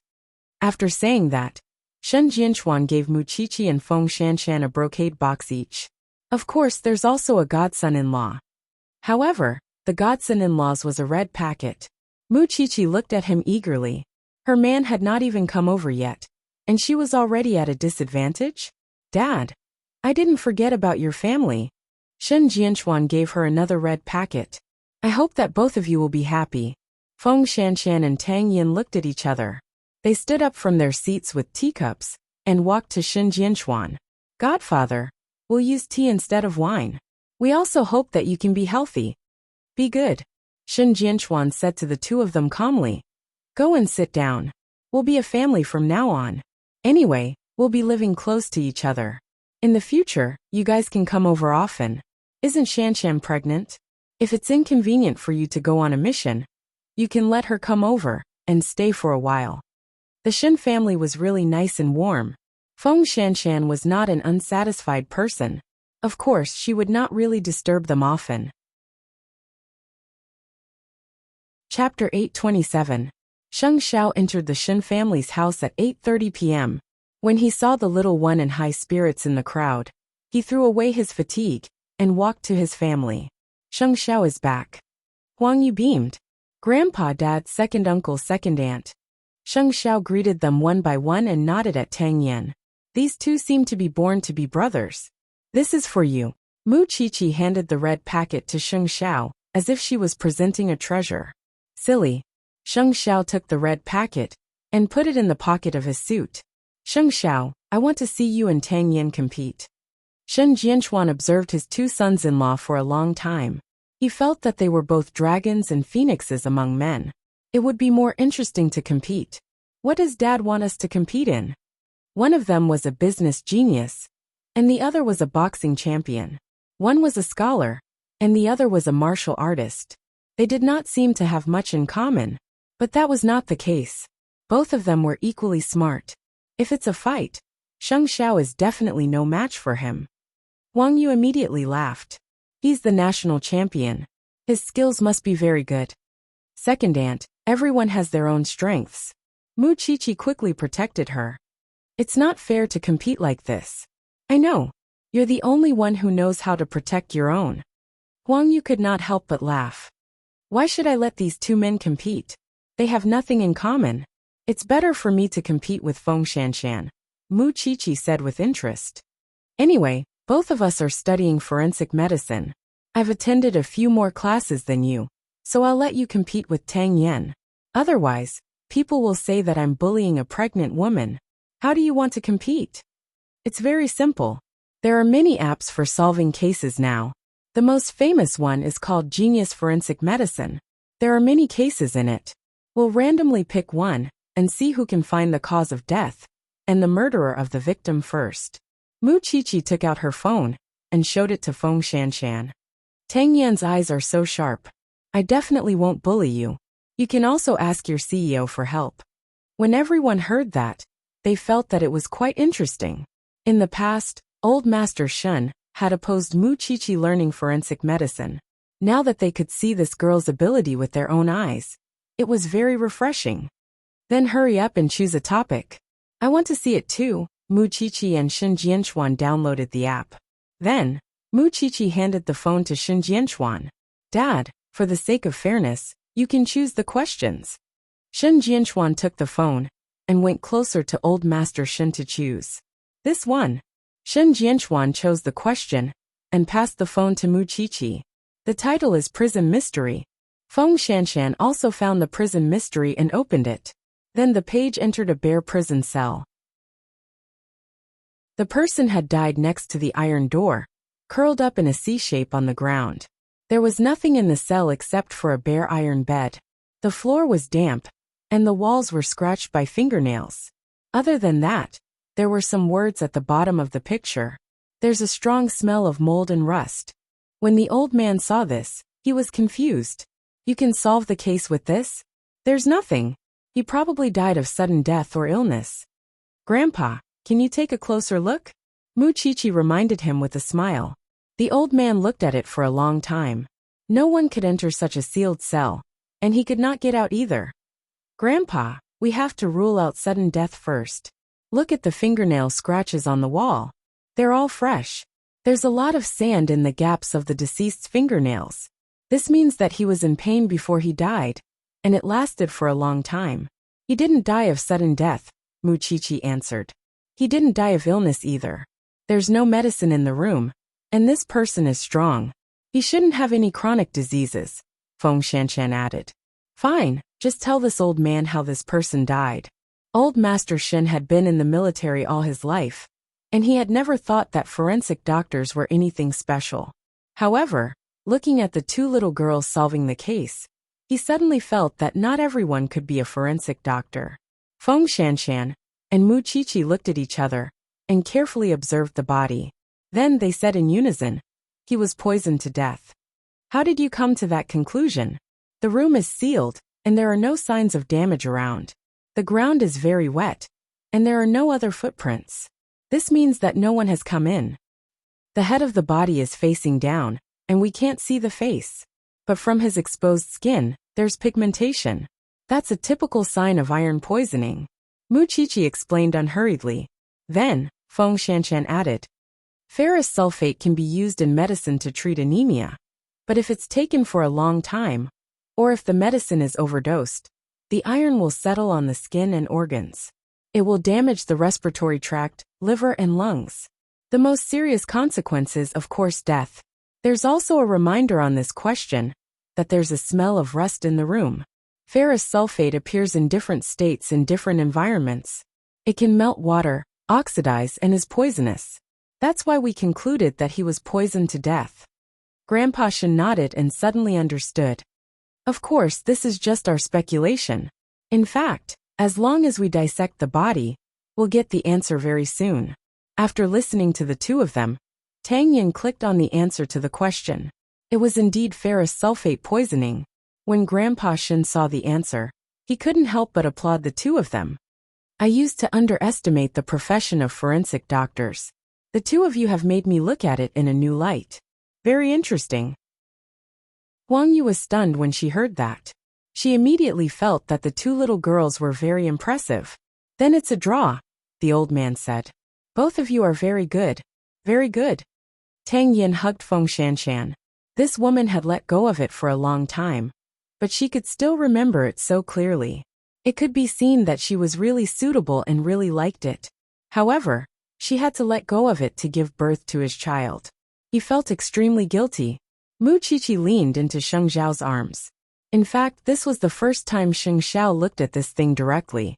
The case in front of him really had the posture of a forensic doctor. It was gratifying.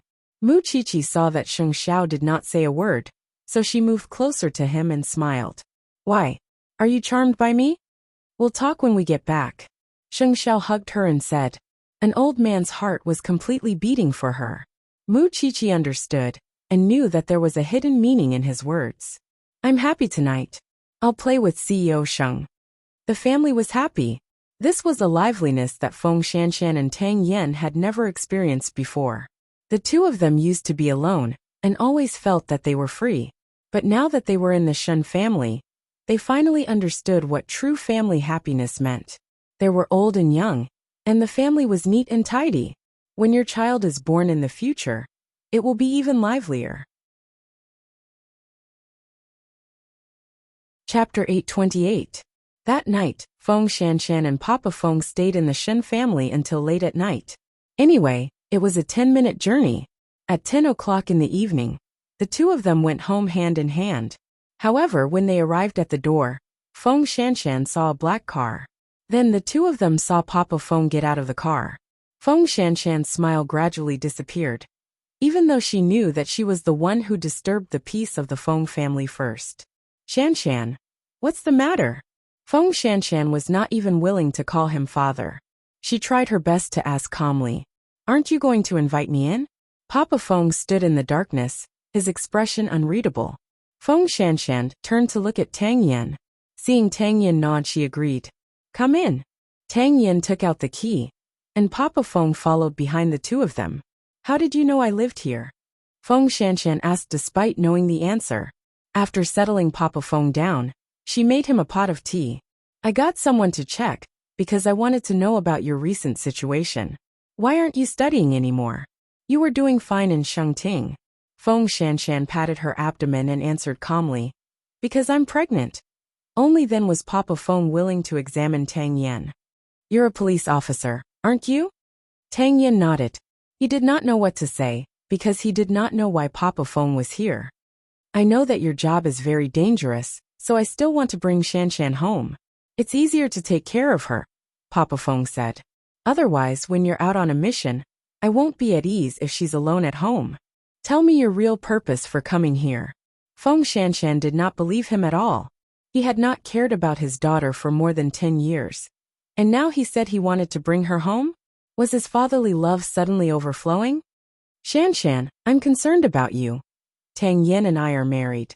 Of course, I want to live with my husband. Moreover, you gave me quite a lot of money. I can hire a responsible nanny. You don't have to worry about my daily life. If you still feel guilty, you can give me more money.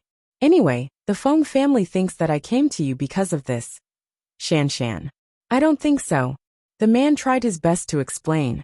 "I heard that you dropped out of school because of this man. Quitting school is my own business. It has nothing to do with anyone else. Mr. Feng, you should go back.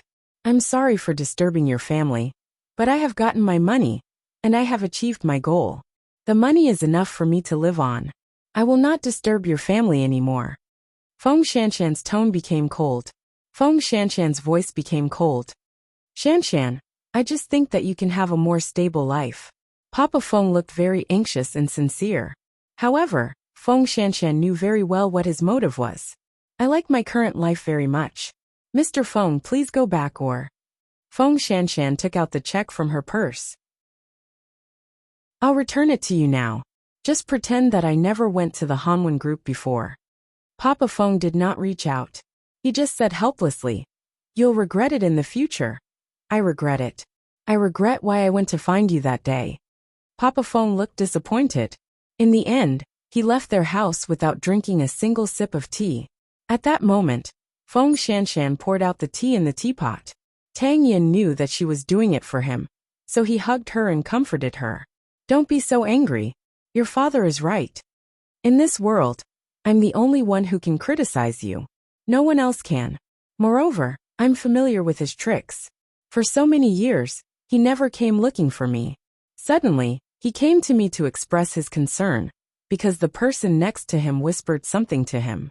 Because I'm a threat to their status and inheritance. Rather than leaving me outside, he might as well bring me back to deal with me. Also, they know that with you by my side, I won't be easily bullied. So they must have said a lot of bad things about you in that man's ear. I really regret it." Tang Yen did not know how to comfort her, so he hugged her and kissed her. This trick was very useful to Feng Shanshan. After the kiss, most of her anger dissipated. "Even if you're just a poor police officer, I'm willing. That's why you're stupid." After saying that, Tang Yen went to the bathroom in a flash. Feng Shanshan immediately laughed when she saw this. She couldn't stand it now. There were still 7 to 8 months to go. Late at night, Banyan Courtyard. Mu Qiqi took out the red packet that Shen Jianxuan had given Sheng Xiao. She wanted to know what was inside. Sheng Xiao snatched it away and did not let her see it. "Dad gave this to me. I'm just taking a look. Why are you so stingy?" Mu Qiqi shifted her gaze away from the red packet. "You said that I'm the biological daughter of the Sheng family. You also enjoy high treatment in the Shen family. Your wish has been fulfilled. Aren't you happy?" Sheng Xiao put away the red packet and returned to the bed. After hearing what Feng Shanshan said about the Feng family that day, I don't think the Feng family will let her off so easily. She has acknowledged Dad as her godfather. At least the Feng family will take the Shen family's identity into consideration. Mu Qiqi had this concern. I think her father isn't a good person either. Sheng Xiao did not actually say that Feng Shanshan and Shen Jianchuan's problems were still to come. Cheng Bin would have a hard time. A week passed, and it was time for the prenatal checkup. Because of Dr. Song's instructions, Feng Shanshan went to the hospital more frequently. Because of this, Feng Shanshan and Song Qiaoji gradually became familiar with each other. She was always gentle and easygoing, and her medical skills were superb. Feng Shanshan gradually gained a sense of trust in her. It seems that you're really self-disciplined. All aspects of your indicators are very standard. You're really an obedient pregnant woman. Song Qiaoji praised her. I just want to give birth to the healthiest baby. No problem. Song Qiaoji comforted her with a smile. Maintain your emotions. After Feng Shanshan finished her prenatal checkup, she returned home safe and sound. In fact, ever since Feng Shanshan looked for Song Qiaoji to read the report, Cheng Bin had been following her at the hospital several times because he felt that the time was ripe. Feng Shanshan already trusted Song Qiaoji a lot, but Song Qiaoji did not let him do it. Cheng Bin was about to lose his patience, but he was stopped by Song Qiaoji. Every time Feng Shanshan comes for a prenatal checkup, there will be someone to protect her. Of all times, you've chosen to take advantage of her prenatal checkup. Do you think Tang Yan's brain is just for show? Then when do you say, I know what I'm doing? You just have to wait for my notice. Song Qiaoji warned Cheng Bin sternly. Don't act on your own. Otherwise, I'll tell Feng Shanshan immediately. Although Cheng Bin was extremely unconvinced, it was indeed the easiest to start from Song Qiaoji. All you think about is revenge, but Feng Shanshan's 2 lives are very innocent. Who asked her to be Tang Yan's woman? Cheng Bin sneered. Moreover, that woman of his isn't a good person either. She had ruined his brother's reputation in school. He was not innocent at all. Chapter 829. 2 days later, the case of Sheng Bowen's escape was heard in court. As Sheng Bowen's defense lawyer, the Sheng family's lawyer collected a lot of evidence to prove that Sheng Bowen did not know anything after he hit Xiao Jiyu that day. The court listened to the suggestions of both sides' lawyers, and with the forgiveness and pleading of Xiao Jiyu's family, the court finally ruled that Sheng Bowen's escape was not established. However, he had to fulfill his due responsibility for compensation. The matter dragged on for more than a month before it was finally resolved. Sheng Bowen was relaxed. The first thing he did after the announcement was to visit Xiao Jiayu in the hospital. Xiao Jiayu was recovering well, and the hospital was also doing their best to find a suitable bone marrow match for her. Grandpa Meng was very reasonable. Every time he saw Sheng Bowen, he would hold his hand and thank him countless times. But even so, Sheng Bowen still felt guilty, especially when he saw the little girl's innocent eyes, so bright and heartwarming. Uncle, Grandpa said that you're a good person. Xiao Jiayu sat on the bed and hugged the toys Sheng Bowen brought. If I were a good person, I wouldn't have bumped into you and run away. Sheng Bowen did not hide what he had done to Xiao Jiayu. Grandpa said that Uncle was framed. Jiayu doesn't blame Uncle. Xiao Jiayu answered Sheng Bowen softly. You're so good. You're so sensible at such a young age. Sheng Bowen patted Xiao Jiyu's head with a heartache. When he left, he gave the old man another card. But Grandpa Meng did not accept it. I can't do that, Mr. Sheng. You've helped us enough. I really can't take any more. Grandpa Meng, Jiayu's treatment still costs a lot of money. Your family still has to live, so don't be polite with me. At most, when Jiayu grows up, she can come to Huangyao to work and repay me. When Grandpa Meng heard this, his eyes lit up because what Sheng Bowen said was indeed a path. If Jiayu could live to that day, he would definitely let her repay her benefactor. Then thank you, old man. You're really a good person. Jiayu is so lovable. I also hope that she will be healthy and happy. In the future, there will be people who will contact you about Jiayu's study and life. Grandpa Meng, Take good care of your health. When I have time, I'll visit the little girl. Grandpa Meng wiped his tears, which made people feel bitter. However, although the old man was poor, he was simple and kind, and he knew how to be grateful. Especially when he saw Sheng Bowen leave, he sat by the bed and educated Xiao Jiyu. In the future, when you grow up, you must find uncle and work for him for the rest of your life to repay his kindness. Grandpa, I do.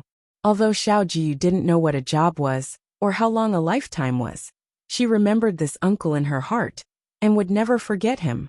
As a result, Xiao Jiyu's matter came to an end. It had to be said that Jin Bo had spent a lot of effort, but he did not get anything. He even lost Xinyu. Sheng Xiao was as hard to deal with as the rumors said. However, there was still a long way to go. There were still several years to slowly grind away. On the night that he was acquitted, Sheng Bowen brought Ren Yufei to the Banyan courtyard to have dinner with Sheng Xiao's family. He knew that it was all thanks to Sheng Xiao that he was safe and sound this time. Eighth brother, let me toast you. My life is yours from now on. Sheng Xiao did not budge at all. I was the one who saved her. In the end, I still have to take over Huang Yao. This fully shows what it means to be able to do more work. Sheng Bowen did not think much of it and still smiled. With you around, I can take Yufei and focus on going abroad. You're going abroad? Mu Chichi stopped peeling the shrimp and looked at Sheng Bowen. I want to learn something. And so does Yufei. So we plan to go abroad for a period of time. Do you want to completely let go? Mu Chichi's face immediately darkened. You guys are going to have fun, leaving my master Xiao to work himself to death. If I had known, I wouldn't have saved you. Huang Yao is a waste in my hands, Sheng Bowen said seriously. Look in eighth brother's hands, in 5 years, it will be the #1 diamond empire in Asia.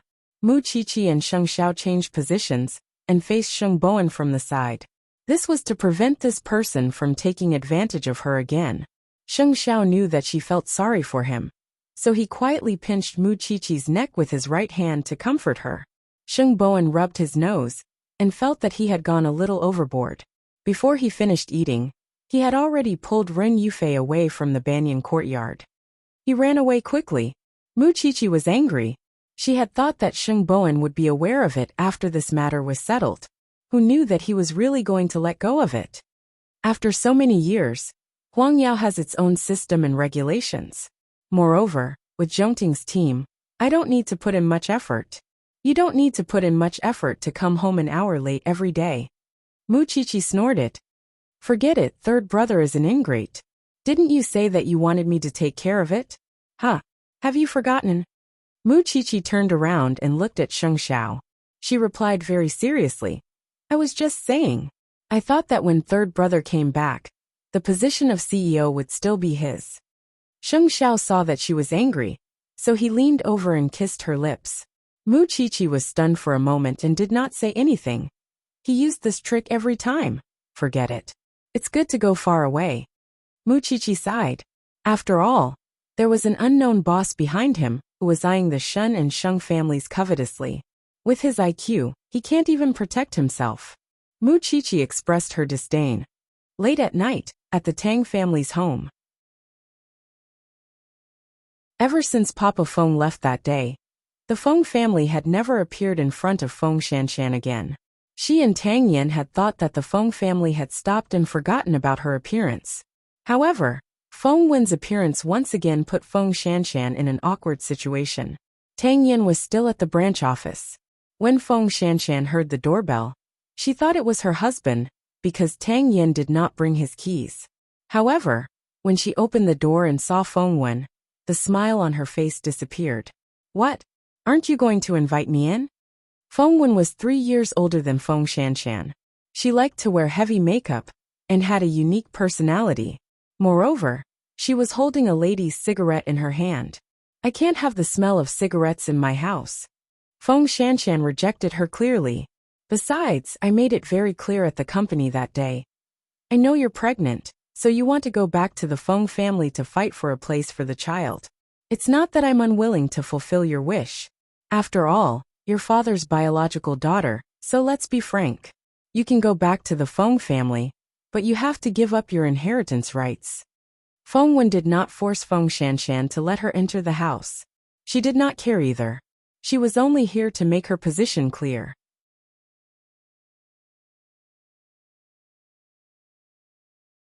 Chapter 830. You suddenly found out that your father is so rich, and you're alone outside. You even married a poor police officer. Do you think I'd believe you? Feng Wen laughed mockingly. All these years, we've all done our best for Hanwen. Now you're an outsider, but you want a share of the pie. If it were you, what would you do? Feng Shanshan took a deep breath. She regretted it 1,000 times. She really shouldn't have appeared in front of the Feng family. I can't explain it to you. Go back. Feng Shanshan didn't want to be in a deadlock with Feng Wen. However, Feng Wen grabbed her wrist. Don't be in a hurry to go in before I make it clear. I'm pregnant. So what if you're pregnant? Don't you just want to rely on your belly to fight for more benefits in front of Dad? Not only did Feng Wen not let go of Feng Shanshan, she even pulled her in front of her. What's so great about having the child of a lousy police officer? Feng Shanshan staggered and almost fell. Don't act pitiful in front of me. After Feng Shanshan steadied herself, she still had lingering fear. Just as she was about to hit her, Mu Qiqi was one step ahead of her. She grabbed Feng Wen's wrist from behind and slapped her. Are you still human? You even bully pregnant women. Feng Wen was stunned. She didn't expect Feng Shanshan to have a helper. Moreover, she was so strong. After pausing for 2 seconds, she suddenly wanted to fight back, but she was pressed against the wall by Mu Qiqi. She couldn't move at all. In the end, Mu Qiqi didn't train for nothing. Feng Shanshan, what's going on? She received Captain Tang's call and immediately rushed over. She didn't even have time to ask why. It's nothing. It's just the Feng family. Feng Shanshan glanced at Feng Wen and answered. Now that she thought about it, she was still afraid. The Feng family came here to cause trouble? They thought I wanted to share their property. Feng Shanshan explained weakly. After Mu Qiqi heard this, she loosened her grip and stood in front of Feng Shanshan. She doesn't care about your Feng family's money, so don't come again. Feng Wen covered her wrist that was red from Mu Qiqi's grip and looked at Feng Shanshan with resentment. Feng Shanshan, you hired a lot of people to help you put on an act. Mu Qiqi's spoiled temper almost made her want to hit her again, but she was stopped by Feng Shanshan. For my sake, there's no need for that. Mu Qiqi took a deep breath and calmed down. She looked at Feng Wen and said, I'm advising you nicely now. The Feng family shouldn't push their luck, and don't come to this place again. She's really not interested in your Feng family's things. If I see her again, I don't know what I'll do. What right do you have to interfere in the affairs of our Feng family? Feng Wen stood on the steps, the resentment and anger in her heart unabated. Her business is my business. If you really want to find someone to fight, come find me. My house is at 135 Banyan Courtyard. I'm waiting for you anytime.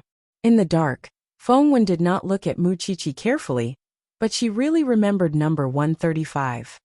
Just you wait. I'm not going to sleep. I'm just waiting for you. After saying that, Mu Qiqi pulled Feng Shanshan into the house. You opened the door just because someone knocked? If Captain Tang hadn't installed surveillance cameras at home and informed me when he saw it, what would you have done? Tang Yin didn't bring his keys. I thought. In the future, no matter who it is, even if Captain Tang knocks on the door, you have to ask first. Mu Qiqi helped her sit on the sofa. Are you okay? Do you want to go to the hospital for a checkup? There's no need for that. Feng Shanshan shook her head. I'm just a little annoyed. They might come looking for trouble endlessly in the future. It's also my fault. I encouraged you to look for your family. It's not your fault. After all, you didn't know that that family was such a thing. Feng Shanshan shook her head at Mu Qiqi. This matter has to be resolved properly. You're pregnant now. You can't always be angry at this family. Mu Qiqi thought about finding a way for Feng Shanshan once and for all. Alright, I'm fine now. You can go back. Your CEO will come over later. Feng Shanshan urged Mu Qiqi. In fact, she was afraid that Mu Qiqi would be implicated, although she had never been afraid of being implicated. I'll leave when Captain Tang comes back. Mu Qiqi sat on the sofa and quickly fell into deep thought. Perhaps because he was worried about Feng Shanshan's safety, Tang Yin arrived home an hour later. When he entered and saw the two girls, Tang Yan's nervous expression became obvious. Are you all right? Feng Shanshan stood up and shook her head. Qiqi came just in time. Nonsense. I ran all the way here. Mu Qiqi rolled her eyes. Since Captain Tang is back, I'll go back. You can't just open the door for everyone in the future. Remember? Got it. Don't be long-winded. Feng Shanshan quickly stopped Mu Qiqi. Otherwise, she could talk about this for a year. Do you want me to send you back? Tang Yin asked Mu Qiqi. No need. Master Xiao is on the way. Mu Qiqi quickly waved her hand. It was only a 10-minute walk. There was no need to send her back and forth. Actually, Tang Yin was afraid that Feng Wen would come back and cause trouble. However, Mu Qiqi had already left her house number. She was waiting for Feng Wen to come to her house. After Mu Qiqi left, Tang Yin hugged Feng Shanshan with lingering fear. Xiaoqi is right. Don't open the door so casually in the future. I've already learned my lesson, Feng Shanshan said seriously. I'm just afraid that there will be no end to it in the future. Tang Yan's eyes were immediately stained with a trace of black. If there was a next time, he would not let it go just like that. Even if it was this woman's family, he would not show mercy. The reason why the Feng family would not stop was because they knew that Tang Yan was just a lousy police officer. He had no power or influence. This was also the reason why they kept testing Feng Shanshan. If she had married a rich man, the Feng family would not have been worried that she would come back to snatch their things. However, she had married a poor man. Of course, the Feng family did not know about Tang Yan's relationship with the Shen family and Mu Qiqi. If they knew, would they still dare to be so rash? After returning home, Mu Qiqi sat on Sheng Xiao's lap. I'm so angry. Sheng Xiao glanced at her and did not say anything. He focused on the information in his hand. Xiao, the Feng family will still come looking for trouble. Mu Qiqi shook Sheng Xiao's neck. Help me think of a way. What's your purpose in asking Feng Shanshan to acknowledge your father as her godfather? Sheng Xiao was helpless against her shaking. He could only sigh and ask her. That's true. Then I'll find an opportunity to let them know that the goddaughter of the Shen family is not to be trifled with. I'll let the Feng family learn a lesson. At the mention of Cheng Bin, Sheng Xiao's eyes were dyed with a different color. This person was probably not so easily intimidated. However, that might not be the case. Chapter 831. After Feng Wen left the Tang family, she actually went to find someone to settle the score with Mu Qiqi. However, when she led the four men in black to room 135, they were stopped outside the villa. Miss, visitors need to register. May I ask which family are you from? Number 135. Feng Wen deliberately lowered her head and said in a low voice. Then you need to show me your ID. The security guard immediately reached out and asked Feng Wen for her ID, but Feng Wen dodged him.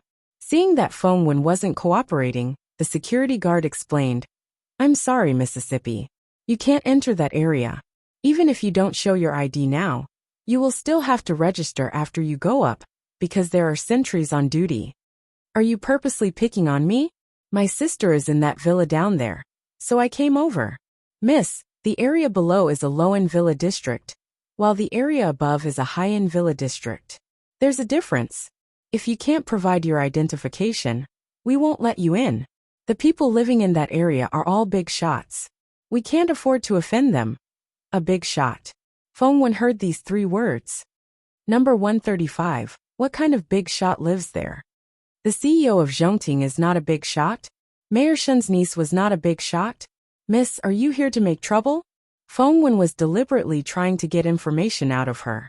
Don't blame her for not knowing who Mu Qiqi was. She rarely read gossip, and only knew how to work all day. That's enough, Mississippi. Please go back. Of course, Feng Wen couldn't teach Mu Qiqi a lesson. At the same time, she had a question in her heart. How could a person like Feng Shanshan know such a big shot? What number 135? Maybe it was just a facade that the girl had made up to make her feel fearful. However, Feng Wen was not the kind of person who believed in heresy. The security guard saw that Feng Wen was behaving strangely and had brought a few men with her. So he immediately called Mama Sheng. After Mama Sheng heard that, she went upstairs and asked Mu Qiqi. "Cheer," the security guard at the door called. "There's a woman in a brown trench coat coming to our house with 4 men. Do you know them?" "Mommy, I don't know him," Mu Qiqi blurted out. But after 2 seconds, she realized what she meant. "Mommy, I know who it is." If she guessed correctly, it was Feng Wen. He wanted to take revenge on her for that slap. But he didn't expect that he couldn't even enter the villa. Did she think that the banyan courtyard was so easy to get into? It was also because of Feng Wen's actions that Mu Qiqi knew that the Feng family would definitely not let Feng Shanshan go. She had to think of a way to make the Feng family completely give up on Feng Shanshan. After Feng Wen returned home, she was pulled aside by her mother and asked, "Did you cause trouble for Feng Shanshan?" "I didn't manage to gain any advantage. That bitch is too calculative. She's surrounded by inferior helpers." Whenever Feng Wen thought about how she had been slapped, she would feel very unhappy. She had actually been slapped by someone like Feng Shanshan. Don't look for trouble with her in the future. If your father finds out, there won't be any benefits, Mama Feng advised. However, their conversation was overheard by the servants at home and eventually reached Papa Feng's ears. When Papa Feng returned home, he flew into a rage. "Shanshan, no matter what, she's your sister. Do you have the cheek to cause trouble for a pregnant woman?" "Dad, I just wanted to persuade her to go home.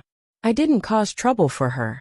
After Papa Feng heard this, his expression softened, but he didn't fall for it. "I know very well what you're thinking. Feng Wen, you won't be that kind." Feng Wen opened her mouth and wanted to explain, but Papa Feng wouldn't believe her. "In 2 days I'll bring Shanshan out for dinner. Apologize to her in person." Feng Wen looked at Papa Feng in disbelief. She felt wronged. "Dad, for an outsider? She's not an outsider. She's your sister." Papa Feng lost his temper. "If you don't want to apologize, then leave this house. Anyway, I still have a son." Feng Wen was so angry that she locked herself in her room. When Mama Feng saw this, she sighed.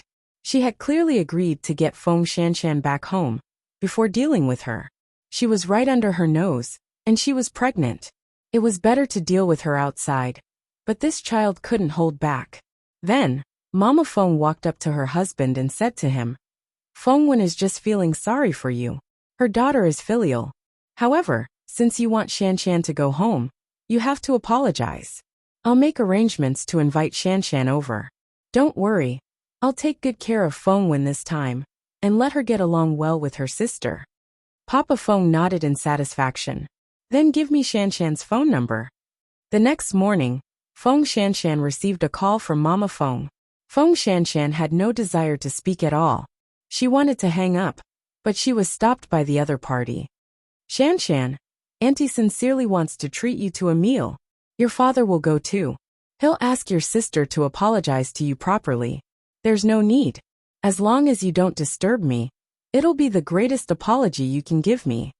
Shanshan, if you don't agree to Auntie's request, your father will think that Auntie isn't doing her job well. In the end, she still has to go to your house to bother you. Tell me, why do you have to do this?" Feng Shanshan could tell that the other party was threatening her.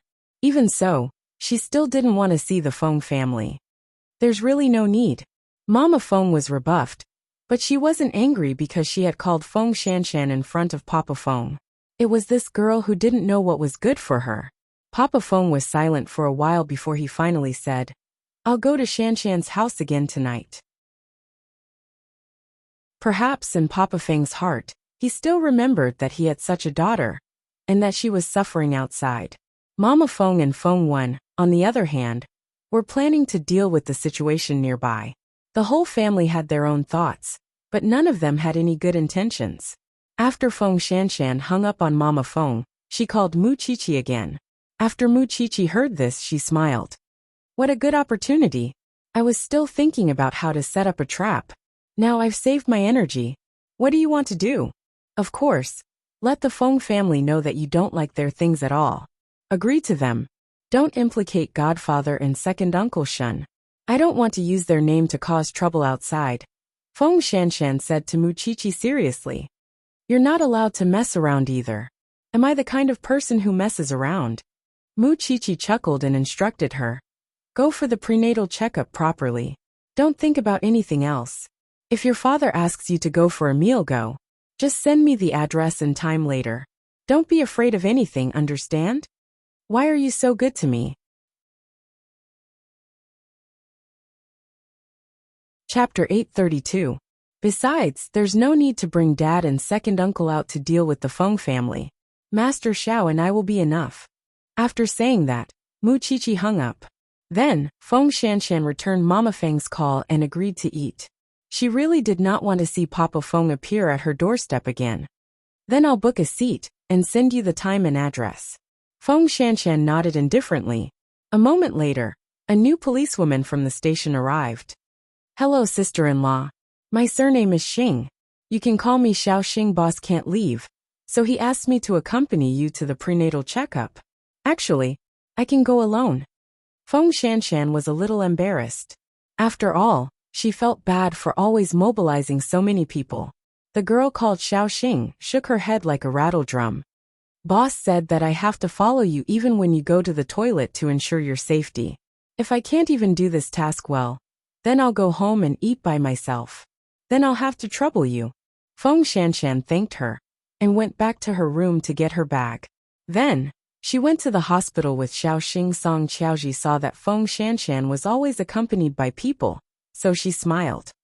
It's a little girl today. Dr. Song, please excuse me. My husband is worried about my safety, so he's troubling Xiao Xing. He's doting on you. Look at the hospital. How many pregnant women come to the prenatal checkup on their own? He's a good man. Song Qiaoji looked at the checkup report while touching Feng Shanshan's slightly protruding abdomen. I'll say it again. Pay attention to your mood. It's not good to be depressed. I'll pay attention. In a few days, I'll have a lecture at the medical university. If you have time, come and listen.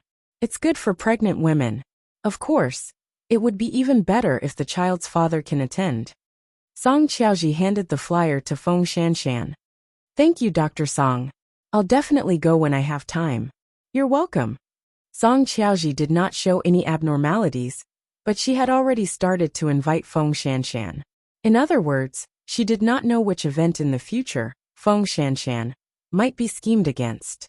That evening, Muqiqi received the hotel address and meal time from Feng Shanshan.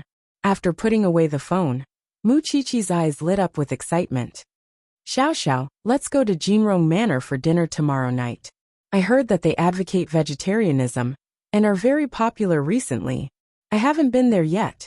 Sheng Xiao snorted softly and said nothing. Was his objection useful? Moreover, this thing had never been a vegetarian. It only liked to eat meat. It's fine this time. But do you think you can protect her forever? If I can protect him once, I will. Muqiqi sat on Sheng Xiao's lap and shook his shoulders. I only have these two friends. With you by my side, I don't lack anything, and I won't be in danger. So, I can only do more for my friends. She's pregnant. You can't expect me to sit back and do nothing, right? Sheng Xiao reached out and hugged Muqiqi. Love was always above feelings, no matter what kind of feeling it was. I'll get Su Che to book a table. Thank you, Sheng Xiao. Sheng Xiao frowned. He was only 30 years old, and he was already at the stage where he had to be called a master? Then he pulled Muqiqi over. You want to leave after taking advantage of me? Muqiqi shook her head and quickly said, I've been feeling bloated for the past few days. It's not very comfortable. Sheng Xiao thought about it carefully. These few days should be her menstrual cycle. She had always been punctual, but she had not come yet. Let's go to the hospital tomorrow. Sheng Xiao reached out and caressed Muqiqi's abdomen. Muqiqi felt the warmth of Sheng Xiao's palm and felt much more comfortable. No need. Isn't it my menstrual cycle soon? It'll be strange before I come. Moreover, tomorrow's classes are very important. I won't delay it. Sheng Xiao put her down from his lap and suddenly remembered that they did not use contraceptives that night when Sheng Bowen brought Muqiqi to Mount Yueying. At the thought of this, Sheng Xiao's emotions became much more complicated. It was just that Mu Chichi did not notice. When he returned to the room, Mu Chichi had already taken a shower and was lying on the bed. Sheng Xiao saw her shaking her legs, so he stepped forward and covered them for her. What's wrong? It's almost June. I'm not cold. Mu Chichi was a little puzzled by Sheng Xiao's actions. If it were any other day, she would have been pressed down on the bed to fix her posture. Today, Xiao Xiao did not seem to have any such thoughts at all. After taking a shower, remember to dry the water stains on your body. Master Xiao, you're very strange tonight.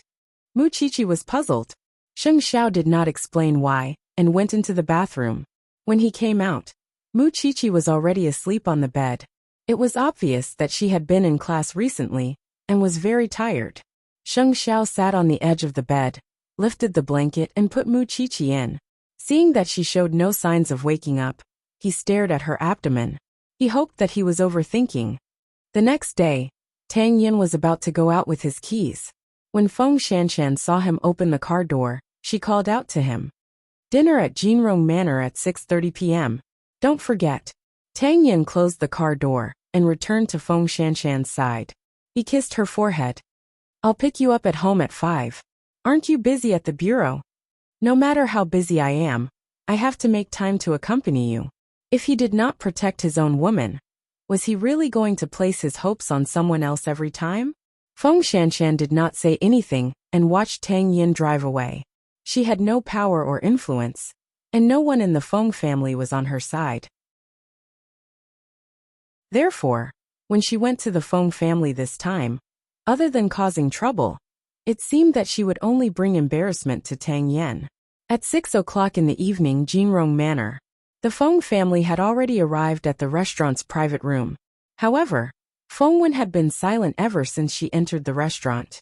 When Shanshan comes later, apologize to your sister, Papa Feng said to Feng Wen. His words were commanding, and there was no room for negotiation.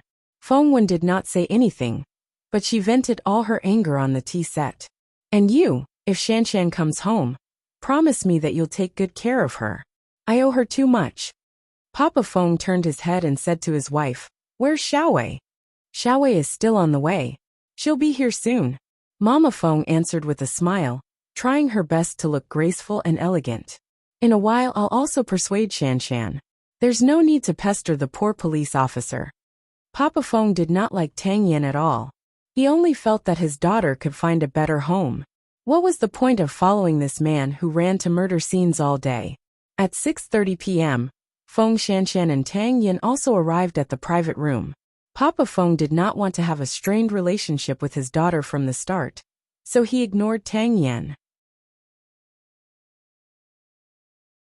Chapter 833. Shanshan, come and sit down. Papa Feng greeted her lovingly. However, Feng Shanshan sat down at the door. Tang Yin took the opportunity to sit beside her. You're welcome, Mr. Feng. Why aren't you calling me Daddy? Papa Feng was rather unhappy. I know.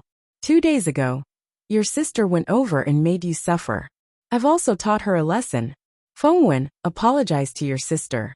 When Feng Wen was called, she stood up abruptly and glared at Feng Shanshan. She said to Feng Shanshan dryly, I'm sorry. There's no point in apologizing unwillingly. Besides, if my friend hadn't come over that day, I don't know if the child in my stomach, and I would still be here. Feng Shanshan looked at Feng Wen coldly. Let's be honest with each other. If you don't want to apologize, I don't want to accept your apology. That's great. Feng Wen sat down angrily. Shanshan, we're all family. If there's a misunderstanding, just solve it. There's no misunderstanding. Feng Shanshan interrupted Papa Feng. Mr. Feng, you probably misunderstood. The reason I appeared in the Feng family wasn't to ask you for money. I just naively thought that I still had family and kinship. However, the attitude of the Feng family also made me realize that I shouldn't have appeared in front of you and caused myself so much trouble. If it wasn't for the money, why did you take Dad's check? Feng Wen questioned. I found the charity the next day. Now I'm just waiting to sign the donation letter.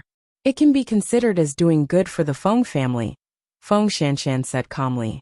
Besides, after so many years, he knows better than me whether the living expenses that Mr. Feng has sent over have been passive. Papa Feng did not say anything, but his expression was extremely ugly. I have no intention of disturbing you, so I don't want to continue being your family. Just pretend that you've never seen me and give us a way out.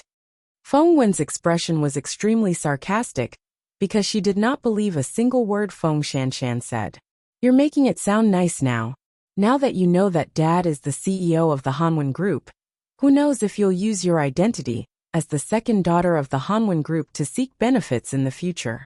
Especially since isn't your husband a police officer? If you have power and influence, you'll be promoted faster.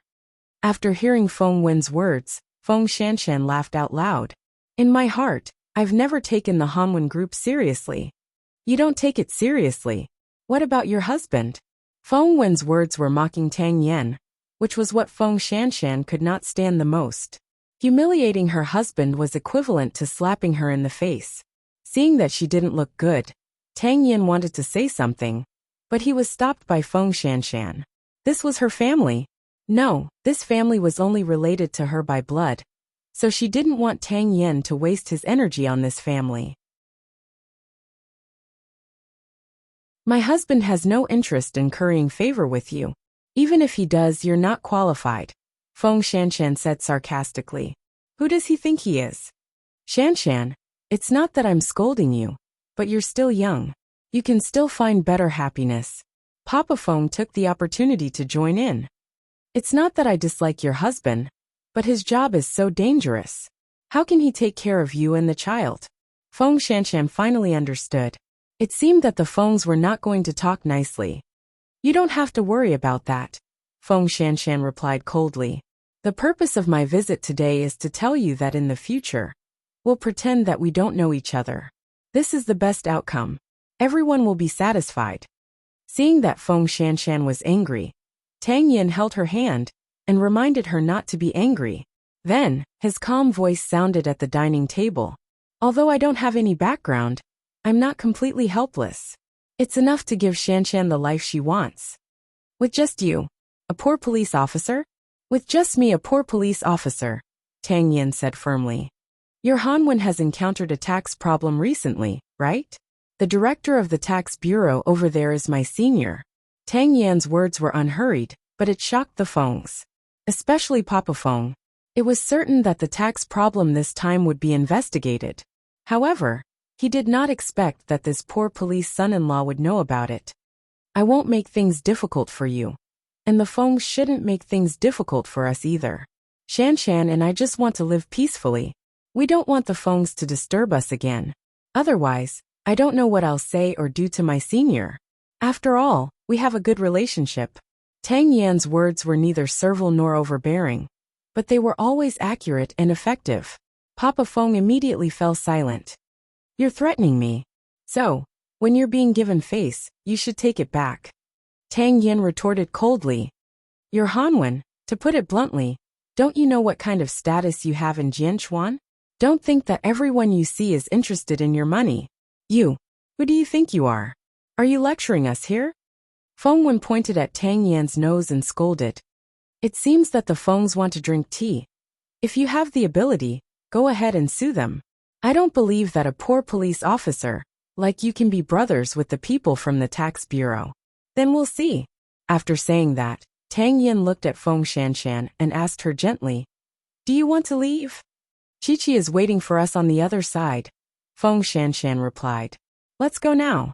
After saying that, the two of them stood up and walked to the room next door. At this moment, Feng Wen was so angry that she went crazy. Two pretentious people. What the hell?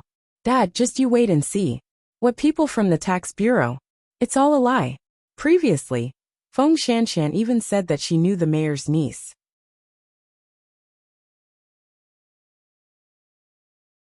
Papa Feng did not say anything, but his face was livid. Xiao Wen stopped talking. Accompany Mom to the bathroom. Mama Feng could see Feng Shanshan and Feng Wen from her position. She went to the room opposite. Therefore, she wanted to know who was on the other side. Feng Wen stood up unwillingly and accompanied Mama Feng out of the private room. When they reached the corridor, Mama Feng saw Su Che and the bodyguards at the door. She asked about the service in the private room. Young lady, Who are the big shots inside? They even brought a few bodyguards.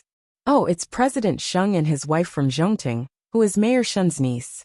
Then who are the two people who went in just now? I'm not sure either, but the two families are very close. When Mama Feng heard this, her expression changed. Then, she turned to look at Feng Wen. Could it be that Feng Shanshan is really related to the Shen family? Feng Wen shook her head, indicating that she was not sure either. Who knows? If they are really related to the Sheng family and the Shen family, then your father will definitely scold you to death when he finds out.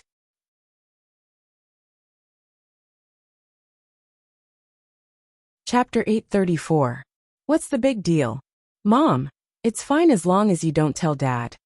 With that, the mother and daughter went to the bathroom. When they returned, Feng Wei was already there. When the mother and daughter sat down, Feng Wei said, "Where's second sister? Didn't you say you're having dinner with her?" "What second sister? She said she doesn't like our family at all." Feng Wen snorted, feeling extremely unhappy. Isn't that normal? Second sister has such a good relationship with Zhongting. It's normal for her to not like us, Feng Wei answered casually. Besides, I heard from the grapevine that Mayor Shen's family has already accepted second sister as their goddaughter. Of course, they don't need to care about poor relatives like us now. After hearing Feng Wei's words, even Papa Feng revealed a surprised expression. Tell me clearly what's going on. Don't you read the gossip news? Second sister and Mu Qiqi, Sheng Zhao's woman, are very close sisters. Perhaps they want to be closer. So second sister acknowledged Mu Qiqi's father as her godfather. Now she's like a family with the Shen family. Feng Wei explained as he ate. It's all your fault. You're so engrossed in your work. Why don't you pay attention to the interesting things in the same city? After Papa Feng and the other two heard this, they felt very complicated. Feng Wen and her mother were even more embarrassed and angry, because Feng Shanshan really didn't like the Feng family. It was not that she was pretending, but she really didn't like it. Then her husband. I don't know about that. It's said that he's very famous in the police world. Feng Wei was only an 18-year-old boy. He usually went to school, but he liked to interact with girls, so he heard a lot of gossip. People like Sheng Xiao and Mu Qiqi were popular in Jianchuan, okay? The people around them would naturally be mentioned. The three of them stopped talking. They didn't know what to say. The family was no longer in the mood to eat. They could only wait for Feng Wei to wolf down his food. Now there was only one thought in Papa Feng's mind.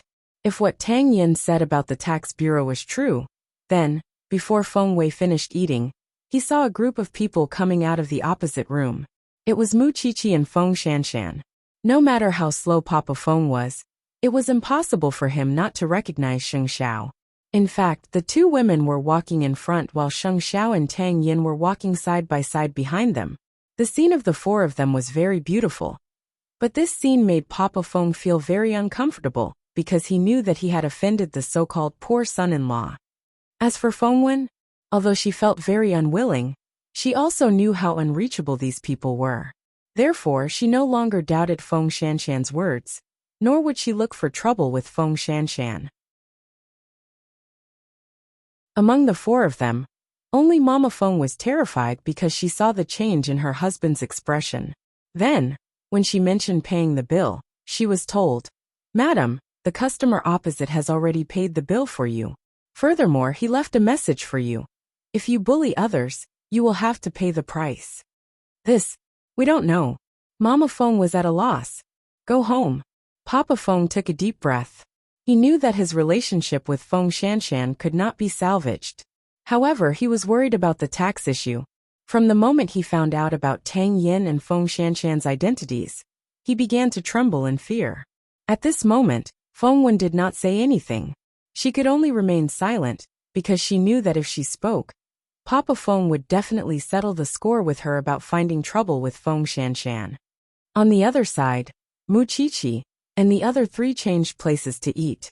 This was because Mu Qiqi finally realized that people could not be vegetarians. If it were me, I wouldn't pay for that family's sake.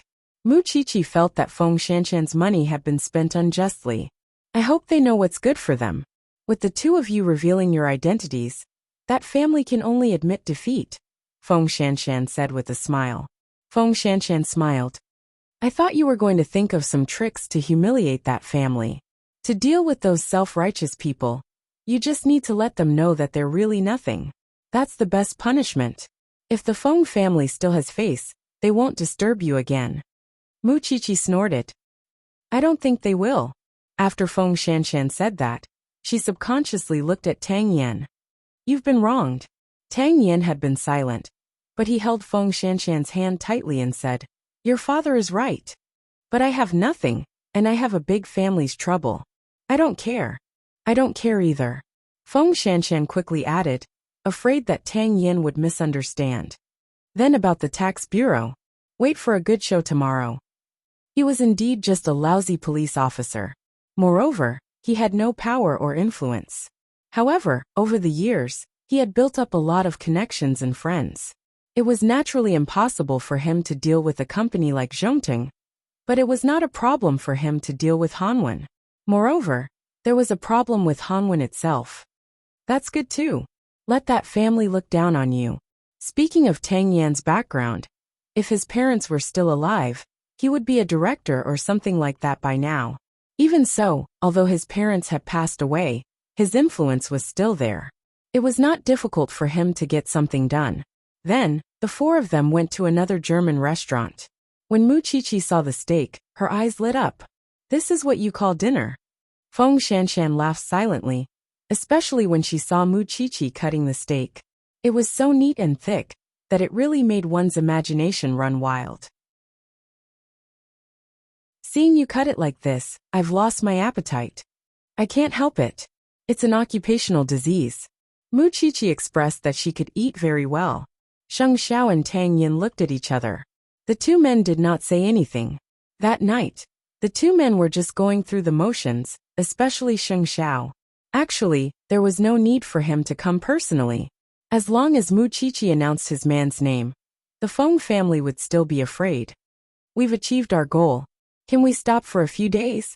Mu Qiqi tilted her head and looked at Sheng Xiao with a smile. When will I stop? Sheng Xiao really wanted to grab her and beat her up, but it was not appropriate for him to do so in public. It's rare that it's just the few of us. Let's drink some wine, Mu Qiqi suggested, but Tang Yin and Sheng Xiao rejected her in unison. No need. No need. Shanshan is pregnant. I still have to take care of the pregnant woman. Mu Qiqi could accept this reason. After all, it was Tang Yin. But what about Sheng Xiao? Mu Qiqi looked at him, not understanding. You should rest early tonight. Mu Qiqi clicked her tongue. The two of them had always slept at 11 o'clock at home. It was not even 8 o'clock yet.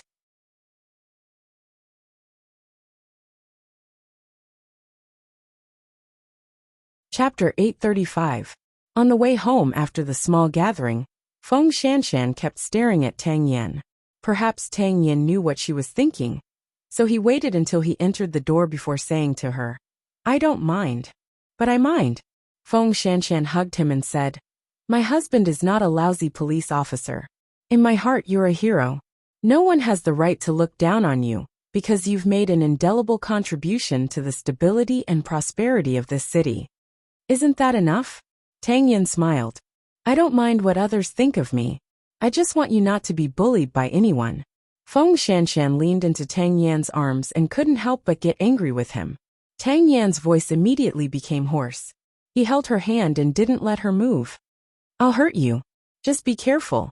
Dr. Song told me that it won't be a problem after 3 months. If you can't help it, it's fine. When Tang Yin saw Feng Shanshan blushing, he knew that she was angry. She was pregnant, and it was not easy to vent. So he carried the woman to the bed and carefully tried to please her. After she was released, he immediately went to the bathroom and took a cold shower. Feng Shanshan couldn't bear to see him like this. Why was this man so stupid? You don't have to do this. No, for the sake of you and the child. He could endure it, although a certain part of him was unreasonably firm. It was also late at night. After Mu Qiqi took a shower, she climbed onto Sheng Xiao's legs as usual. However, Sheng Xiao held her hands down. Sleep early tonight. Mu Qiqi finally understood what was going on. This person had been avoiding her since last night, and was still unwilling to touch her today. What's wrong? It was easy for the little thing to notice the sudden estrangement. After all, she knew what Sheng Xiao's words and actions meant. Sheng Xiao put down the document and sat up straight. Then he looked at the little thing seriously. Think about it yourself. What time should it be these few days? Mu Qiqi thought about it. Logically speaking, these few days should be her menstrual period. She had always been punctual. However, it was already 2 days late, and she still hadn't come. Her entire body trembled. You mean I? Mu Qiqi looked down at her lower abdomen. White and smooth, without a trace of fat. Could it be that there was a little life inside? After all, that night on Mount Yueying, Master Xiao did not use any contraceptives, and did not let her take any medicine. Although Fifth Aunt had been nursing her, there were always exceptions, right? At that thought, Mu Qiqi's mood suddenly became very complicated. Looking into Sheng Xiao's eyes, she said seriously, "Why don't we go by a pregnancy test?" Sheng Xiao pursed his lips tightly. He never thought that he would make such a mistake again. Seeing that he was unmoved, Mu Qiqi immediately slid down from his lap and went back to the bedroom to change her clothes. Sheng Xiao got up and followed Mu Qiqi, without saying a word. When he saw that Mu Qiqi was about to leave with her wallet, he grabbed her wrist. "I'll go. Let's go together." Mu Qiqi looked into Sheng Xiao's eyes seriously. Sheng Xiao could not refuse, so he held Mu Qiqi's hand and went downstairs together. Mama Sheng asked casually when she saw them going out so late at night. "Mom, you guys go to sleep first. There's something on Shanshan's side. I'll go over and take a look." Mama Sheng did not suspect anything. After watching TV with Papa Sheng, they went back to their room to rest. In fact, it was already 10 o'clock at night. At this time, there were very few pharmacies that were open. Sheng Xiao drove Mu Qiqi to several places. Finally, they stopped in front of a 24-hour pharmacy. Mu Qiqi tilted her head to look at Sheng Xiao and said, "I'll go. It's not convenient for a man like you." Sheng Xiao held Mu Qiqi's hand and got out of the car. At this time, who cared if he was a man or not? Sheng Xiao entered the pharmacy and bought all the pregnancy test papers. There were all kinds of them. Mu Qiqi was a little embarrassed when she saw the big bag full of them. Actually, just a few of them are enough. Buy them and prepare them. Mu Qiqi did not say anything else. In fact, her mind was in a mess, especially when she saw Sheng Xiao's unhappy expression. Could it be that her pregnancy was a burden to him? The two of them carried the things home. Then, Sheng Xiao took out several types of test papers and handed them to Mu Qiqi. "Go." Mu Qiqi's emotions were very complicated.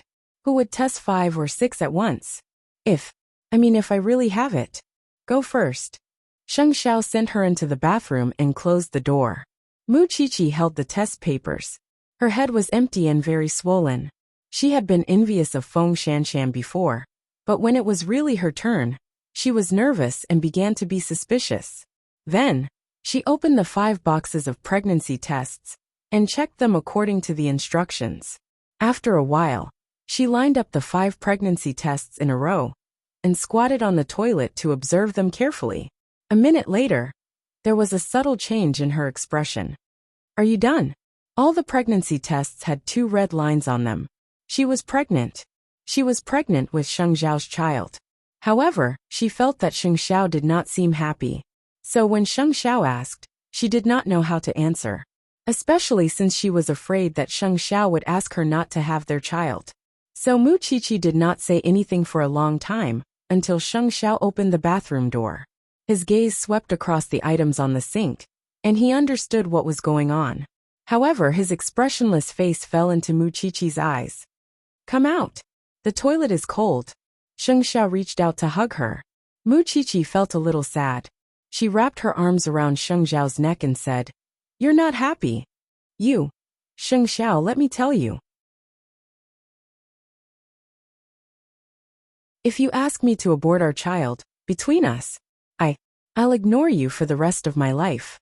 Mu Qiqi could not say anything too decisive, because she was afraid that Sheng Xiao would take it seriously. "You're in school now. You're not even 22 years old. So what?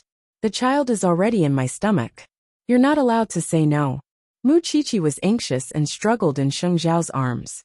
Let's go for a good checkup tomorrow to make sure, Sheng Xiao said calmly as he put her on the bed. Mu Qiqi saw that he did not seem happy at all, so she became depressed. I know you don't want children now, but I'm already pregnant. This is our child. What about school? I can take a year off, Mu Qiqi answered without thinking. You have to bring a child with you wherever you go in the future. Chapter 836. You can go this crazy for me? Sheng Xiao stood in front of Mu Qiqi, slightly resigned to his fate. Do you know how much harm it will do to my body if I abort the child? Of course, Sheng Xiao knew that he was just angry at himself. I just don't want you to take care of a child at such a young age. You still have a lot of youth to enjoy. Mu Qiqi did not answer him. She just grabbed his warm hand and placed it on her lower abdomen. She said to him, "Feel it. This is our child. Not to mention that I'm not even 22 years old now. Even if I'm only 20 years old, I'll still want it. This is our child. I can't bear to abort it." Sheng Xiao slowly pulled her into his arms. What should I do with you? Just listen to me. I want to give birth to the child. This is our child. At this moment, Mu Qiqi's tone was very firm and full of hope. If it were any other woman at this age, the first thing she would consider would be her studies, her future, and even that she would not be able to live freely in the future. She would feel that her life was completely bound by the child. However, Mu Qiqi was not afraid of these problems at all. She insisted that this was their child. Of course, Sheng Xiao could not bear to hurt her body, but he did not want her to be tied up by the child and make such a huge sacrifice for him. So, Sheng Xiao could not sleep that night. In his 30-year-old life, this was the only thing that could make him stay up all night. There was only guilt and heartache left in his heart. The next day, Mu Qiqi woke up in Sheng Xiao's arms. Seeing his tired eyes, she could not help but reach out and touch the corner of his eyebrows. Haven't you thought it through? You can continue thinking, but I won't abort the child. I know I'm still young, but I've thought about it many times in my mind. After the child is born, whether it will be a boy or a girl, whether it will look like you or me, I think it's a very magical thing, because it means that we will never be able to part with each other. Xiao Xiao, let's keep this child, okay? Sheng Xiao did not say anything.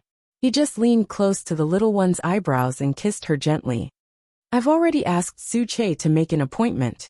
We'll go for a checkup together later to confirm it. Promise me that you won't not want the child. Of course I want it. I want you and the child.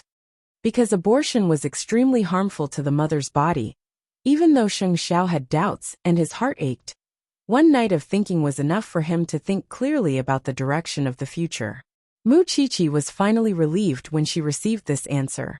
She quickly reached out and hugged Sheng Xiao. Master Xiao, you're going to be a father. Xiao did not feel that. This was because the child was too young. Sheng Xiao did not believe it. Sheng of Xiao Xiao did not believe because of this. Xiao, carry me up. Mu Qiqi leaned into his arms and whined.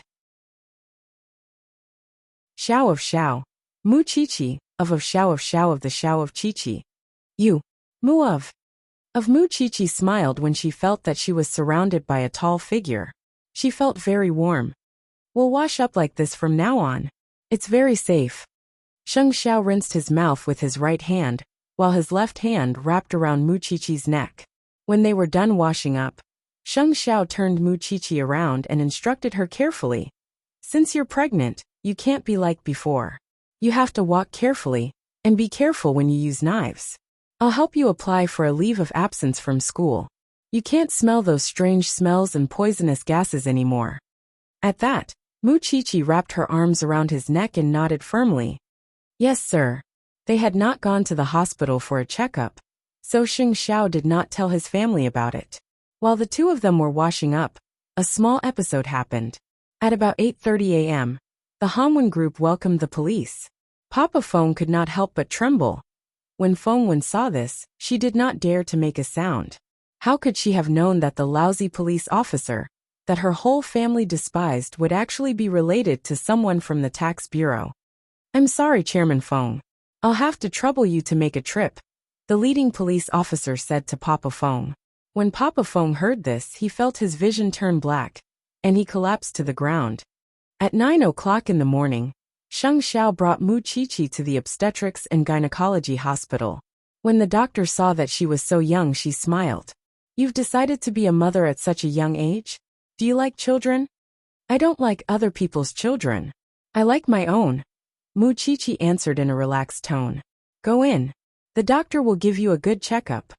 The kind-looking doctor arranged all the checkup items for Mu Qiqi. Sheng Xiao was waiting outside the door.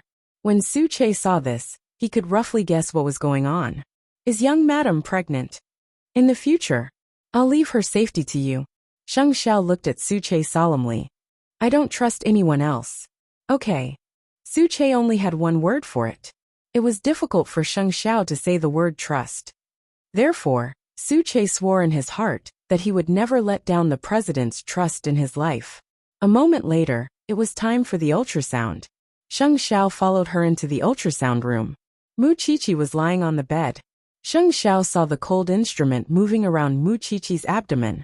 In the middle of her womb, there was a small dot. It was their crystallization. Congratulations.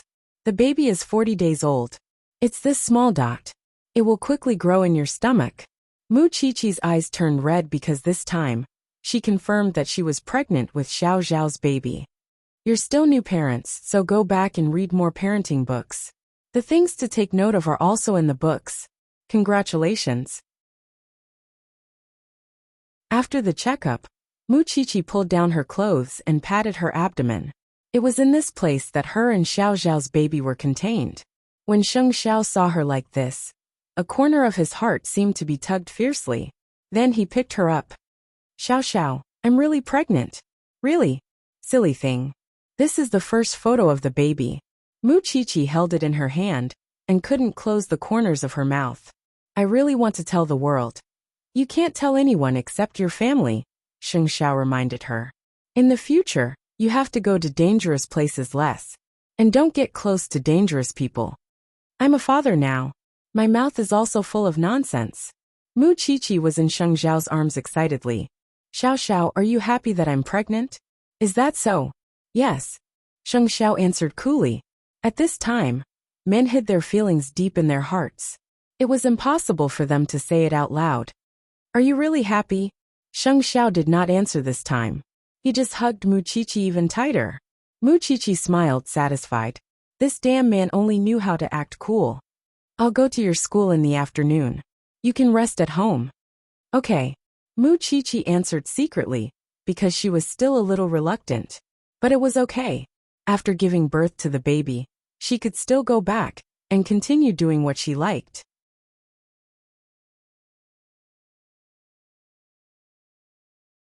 Chapter 837. Mu Qiqi wanted to take a leave of absence, and Sheng Xiao personally went to the school to handle the procedures for her. This surprised the dean. CEO Sheng, Qiqi has been studying well.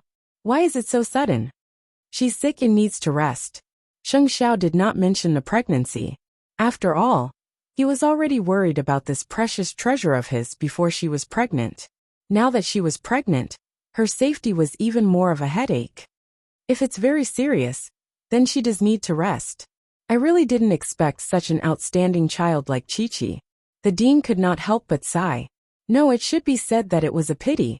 When she recovers, she will come back. Feng Shanshan had left, and now Mu Qiqi had left. Although the dean felt that it was a pity, there was nothing he could do. Also, I hope that you can handle this matter in a low-key manner.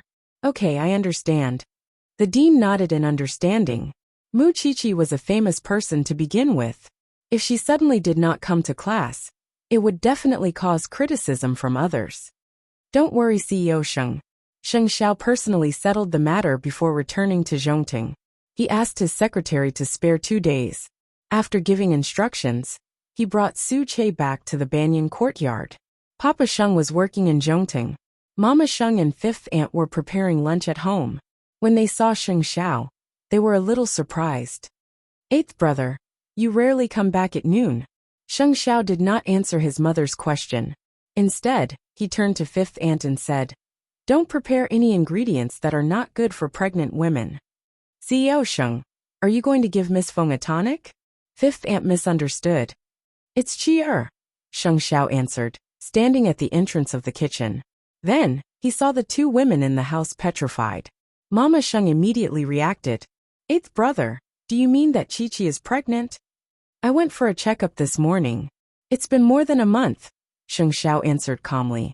When Mama Sheng saw this, she pushed him to the side and said, Are you serious? Usually, looking at you, I thought you would have to wait a few more years. Why is it so sudden? Although it's an accident, don't you want a grandson?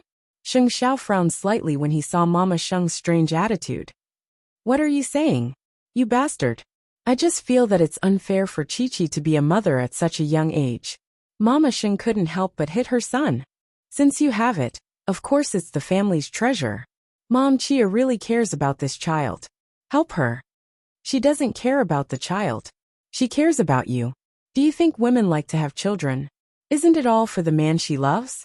She wants the two of them to have the crystallization of their love. Mama Sheng rolled her eyes at him. You should also treat Chi-Chi well. She's your flesh and blood. Love her well. I know. No one else knows about this, right? Mama Sheng asked him.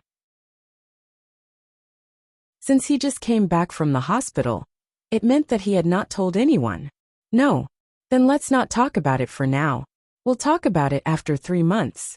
I was wondering why you came back in the middle of the day. Go and accompany her. I thought Chi-Chi was on leave today. Speaking of which, what about the school? Remembering that Mu Chi-Chi was still a university student, Mama Sheng slapped her son again. Mu Chi-Chi couldn't even go to school because of you. I've already arranged for her to take a break from school. When the child is born, Chi-er can go back to school. This was Mama Sheng's worry at the beginning. She thought that Mu Chi-Chi was young, and the two of them couldn't be synchronized in this aspect. She was also prepared to be a grandmother a few years later. Who knew that Mu Chi-Chi would give her such an exciting one? Mom, thank you for the trouble. You're my son. What else can I do? After saying that, Mama Sheng turned around and returned to Fifth Aunt. It seems that we have to make this meal again. Fifth Aunt chuckled. In fact, she knew that Mama Sheng was very happy. Madam, it's a happy occasion for the family to have a child. Who said it isn't? It's just that Chi-Chi has wronged that child. If I were her, I would never give birth to eighth brother's child in my life. Although she said that, Mama Sheng still went out immediately to buy some fresh vegetables at the mall. Pregnant women needed to be taken good care of. Mu Chi-Chi lay on the bed at home and felt like she was dreaming. When she saw Feng Shanshan pregnant before, she was envious to the bone. Now, she actually had one herself. Moreover, the baby came without any warning. Thinking of this, Mu Chi-Chi lowered her head and looked at her abdomen. Baby, to tell you the truth, Mommy wanted to give birth to your father's child when I was 17. Do you know how much Mommy likes him? Although you came very suddenly, how do you understand Mommy's inner needs so well? You came just like that. Your father can't do anything to us at all. Mu Chi-Chi was talking to herself in the room, while Sheng Xiao stood at the door and eavesdropped. I'm not that helpless against you. Hearing this familiar voice, Mu Chi-Chi blushed and looked at the door. Why are you back? Sheng Xiao walked in front of Mu Chi-Chi and hugged her to sit on his lap. His expression became serious. Since you want this child, you can't be as willful as before. You can't hit people anymore. I didn't know at that time. Mu Chi-Chi knew that Sheng Xiao was hinting at her to slap Feng Wen. The school has already completed the procedures for you. If I suddenly don't go to school, the school will definitely have a lot of speculations. Mu Chi-Chi felt that she didn't want so many people to know that someone was now eyeing the Sheng and Shen families covetously. She didn't want to be so high profile and become a target for others to threaten Sheng Xiao. The school will help cover it up. There's no need to worry. Sheng Xiao hugged her and looked at her. A 17-year-old girl suddenly grew up and was about to become a mother. He seemed to be unable to adapt to this change. You want to give birth to my child at 17? You're very bold. I know what you're thinking. You think that I'm still young and can still enjoy my youth. There's no need to be tied down by a child. But Xiao Xiao, let me tell you in my heart, If I can have a child like you and be with you every day, I will feel that it's a different life. Life is full of changes. Who said that a girl's youth should be free? With a child, I can also enjoy my youth. So, don't always feel guilty about me. You're not a fish. How can you know the joy of a fish? Sheng Xiao stared at this thing carefully and felt relieved. At the same time, he felt proud. How infatuated was this thing with him, that she was so brave that she wasn't even afraid of giving birth to a child. Just thinking about it made his body react.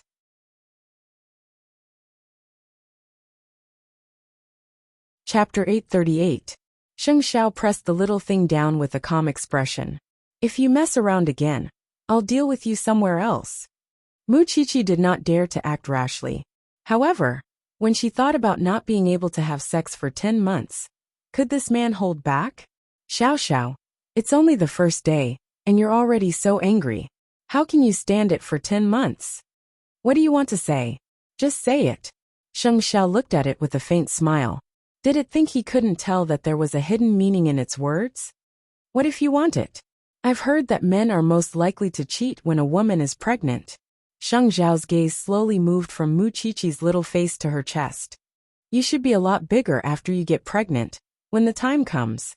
Old hooligan. Mu Qiqi quickly covered her heart and said, Are you still afraid? This time, Mu Qiqi was serious. She reached out and hugged him. I believe in my man. He's a picky eater. Not everyone can catch his eye. Let's go to the Shen family in the afternoon. It was one thing to hide it from the others, but it was impossible to hide it from the two elders. Mu Qiqi had no objection. She believed that her father and grandfather would be happy for her. Xiao Xiao, I really have your baby. A baby that belongs to both of us. Yeah. Sheng Xiao's tone was indifferent. I'm really happy. Idiot. The child had just been placed in Mu Qiqi's belly, so Sheng Xiao did not have such a strong feeling. He only knew that this little thing must not be touched in the future. It was his rare treasure. During lunch, Mama Sheng kept telling Mu Qiqi about the precautions of pregnancy. After all, she knew how bold this child was. But now was a special period. Mu Qiqi had to be extra careful. Mu Qiqi remembered everything in her heart. Who asked her to care about this child more than Xiao Xiao? After lunch, Sheng Xiao held Mu Qiqi's hand and walked to the Shen family's house to digest the food. Huang Yu and Shen Jianchuan were not at home. Grandpa Shen was fishing at the fish pond as usual. When he saw the two of them, he felt a little strange. Eighth brother, is the company so free? You actually came to see me at this time. Don't blame him. He did it to accompany me, Mu Qiqi said cheerfully. Why don't you go to school? The old man twisted his body and looked at the young couple. His expression suddenly became anxious. What happened? It's okay. You don't have to be so nervous. Mu Qiqi quickly waved her hand. It's just that you're going to be a great-grandfather. After hearing that, Grandpa Shen understood what Mu Qiqi meant. Then, he put down the fishing rod and looked at Mu Qiqi's belly. You're pregnant? Yeah. Mu Qiqi nodded. Old eight, speak. Grandpa Shen seemed to think that Mu Qiqi's words were not trustworthy. This child liked to joke, so he asked Sheng Xiao instead. Sheng Xiao did not say anything, but nodded to show that it was true. That's a good thing. This is my first great-grandson. Grandpa Shen was delighted, but after a while, he frowned and pointed at Sheng Xiao. Eighth brother, come with me to the study. Mu Qiqi was stunned for a moment. Why did this person suddenly turn hostile? Mu Qiqi watched as the two entered the study. She did not know what Grandpa Shen wanted to say to Xiao Xiao. A man's heart was like a needle at the bottom of the ocean. In the study, Grandpa Shen paced back and forth with his hands behind his back. No matter how he thought about it, he felt that something was wrong. Eighth brother, you're too selfish. How old is Xiaoqi? Just let her. Let her. Grandpa, it's my fault. I couldn't protect her well. Sheng Xiao did not explain. But there's one thing I can promise you. Whether she gives birth or not, I won't use anything to restrain her. Grandpa Shen believed that too. Compared to Xiaoqi, he had watched Sheng Xiao grow up. This child used to be frivolous and did things based on his mood. But after being with Mu Qiqi all these years, he had become mature and steady. Moreover, he knew how much Sheng Xiao doted on his baby. Of course, I'm happy that she's pregnant. I just need to emphasize one thing, and that's safety. You know that there are people eyeing our two families now. I don't want Xiaoqi to take this disaster at this juncture. I don't plan to announce it to the public until Qi gives birth to the baby. During this period, let Qi claim that she's sick, Sheng Xiao replied. Yes, this is the safest way at the moment. Not letting others know would reduce the attention of others.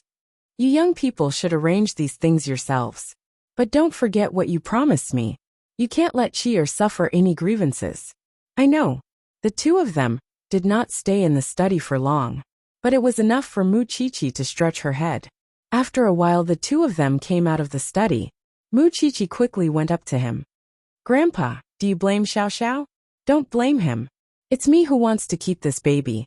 He thinks I'm still young. You, Grandpa Shen nudged her head. You're going to be a mother soon. You can't be like before and do whatever you want. Eighth brother spoils you. But you have to know your limits. I know. Mu Qiqi replied as she touched her head. I know. Tell your father later. Then, take good care of yourself and give birth to a healthy baby. Do you understand? Grandpa, don't worry. When that time comes, the whole family would treasure this child. Mu Qiqi could already imagine that she might not be able to hold her own child in the future. Grandpa Shen snorted and returned to his world.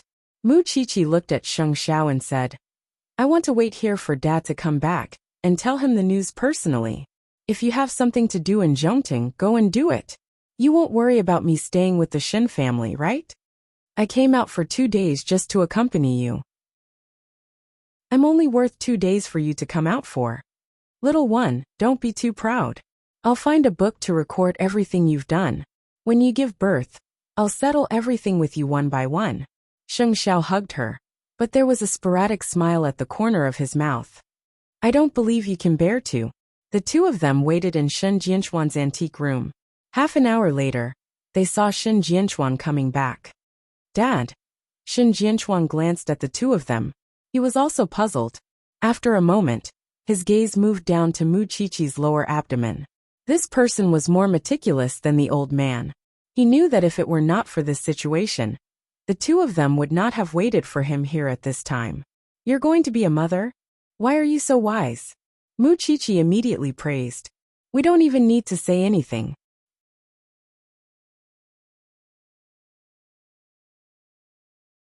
Chapter 839. It's been more than a month, Mu Qiqi answered proudly. Shen Jianchuan glanced at the two of them. Finally, his gaze landed on Sheng Xiao. Come with me. No, don't you all have to capture Xiao Xiao for a talk? Mu Qiqi didn't know whether to laugh or cry. However, Shen Jianchuan didn't want to scold Sheng Xiao. Instead, he handed the information he had brought back to Sheng Xiao. It's good that you're here. It saves me the trouble of making another trip. Although these grudges have nothing to do with the Sheng family, you're now the son-in-law of the Shen family, Qiqi's husband, and soon the father of the child. There are some things you have to know. Sheng Xiao took the information from Shen Jianchuan and slowly opened it. More than 20 years ago, when the old man was still a brigade commander in the army, he once carried out a special military order to escort a very important researcher to a military base 300 miles away from Jianshuan.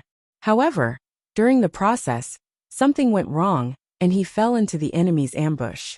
At that time, the Song family was a well-known local entrepreneur, but they colluded with criminals and hid the researcher in their home. The old man was ordered to rescue the hostage, but the Song family framed him many times and almost took his life. In the end, the old man completed his mission. However, the Song family suffered heavy casualties. At the end of the day, they were just ordinary people. But the Song family did extraordinary things. So in the end, their fate was not unjust. More than 20 years have passed, and so many things have happened in Jianshuan recently. Although the Shen family has made many enemies because of second brother, it's not impossible to say that it's because of the grudges from more than 20 years ago. I've gone to find out. There were a total of 5 people in the Song family at that time. 4 of them were lying in the cemetery, and the other one is missing. I'm telling you all this now, because I hope that you can be more vigilant. After all, Xiaoqi is pregnant now. If the other party uses her as a target, It's equivalent to strangling our throats. Sheng Xiao closed the information and already knew what to do. I know what to do. Xiaoqi is pregnant. Take good care of her. Don't be like her mother. With that, Shen Jianchuan patted Sheng Xiao's shoulder. Actually, I shouldn't be worried. Everyone can see how much you love Xiaoqi. Outside the room, Mu Qiqi was already waiting impatiently. She was the one who was pregnant, not Xiao Xiao. Why were they all asking Xiao Xiao?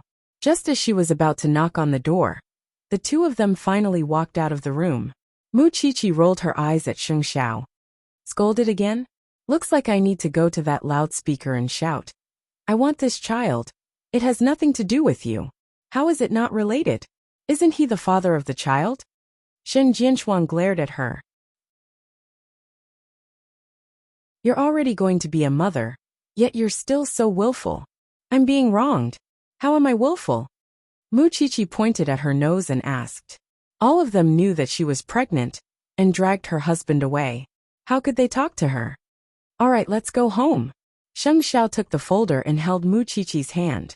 As they walked home, Mu Qiqi could not help but think. Xiao Xiao, do you all think that I shouldn't have this child? No one said that. You're overthinking it, Sheng Xiao replied calmly. Then they. If you were 2 years older, everyone would have let nature take its course. However, since you're already pregnant, everyone is very happy. After hearing this, Mu Qiqi was finally satisfied. She was pregnant, and her emotions had become sensitive. She was not so suspicious in the past. Just now Dad told me a few things. I want to find out if it's related to Baisini's case. So from tomorrow onwards, I'll announce that you're seriously ill and have to stay at home to recuperate. This also means that you won't be able to go out in the future until the child is born. Mu Qiqi stopped in her tracks when she heard this. If Sheng Xiao felt that it was serious, then she could not be willful. Then, can we go to Feng Shanshan's house? Try not to, if you want Dad and I to be at ease. Mu Qiqi opened her mouth and realized that something big might have happened. She nodded. I know the severity. I've already said that I'm not a burden to you. Since you don't let me go out, I won't go out. I'll stay at home and take care of the baby. If there's a chance, I'll take you out for a walk. Got it. Mu Qiqi nodded. She could not do anything at this time. Of course, if the time is right, I still hope that you can tell me about this. I can also know what we're guarding against. Sheng Xiao did not say anything. He just patted Mu Qiqi's head dotingly. When he figured it out, he would consider telling this little one. For an entire month, Sheng Bowen had been declared innocent. But Sheng Kai was still curled up in this small Chongrong electronics. After he fell out with Gu Xiling, he did not go back, and Gu Xiling did not appear either. A month ago, he had received a certain message from a certain person, but at that time, he had ignored it. However, he could not deny that during this month, his heart had often been in turmoil, because he did not know what choice he should make. During this month, Jin Bo did not contact him, but Sheng Kai knew that Cheng Bin was working for Jin Bo. Jin Bo had even sent other helpers. The target was Tang Yen. The afternoon weather was already very hot. Sheng Kai thought that at least for the time being, he should not see Gu Xiling. However, he did not expect that she would directly rush to the company and be aggressive. Sheng Kai, look at what you've done. Gu Xiling threw the phone with the chat history open in front of Sheng Kai. Why are you here again? Sheng Kai did not even bother to look at her. I've always turned a blind eye to you messing around outside. Now that you've gotten your mistress pregnant, she's already here. What do you want me to do? Without another word, Sheng Kai looked for the security guard. Drag Gu Xiling out of my office. Sheng Kai, do you still want our marriage? Whoever wants it can take it, Sheng Kai answered directly. You scum. Without me you're nothing. How dare you have a child with another woman behind my back? How dare you give birth to one? Sheng Kai, let me tell you, I'll definitely make you wish you were dead. Sheng Kai did not react to Gu Xiling's warning, because he had already given up. This woman's humiliation was endless. From the beginning, the two of them should not have taken marriage seriously. Besides, wasn't it difficult for him to get a woman pregnant? If it was true that someone was pregnant with his child, he would definitely divorce Gu Xiling and remarry her.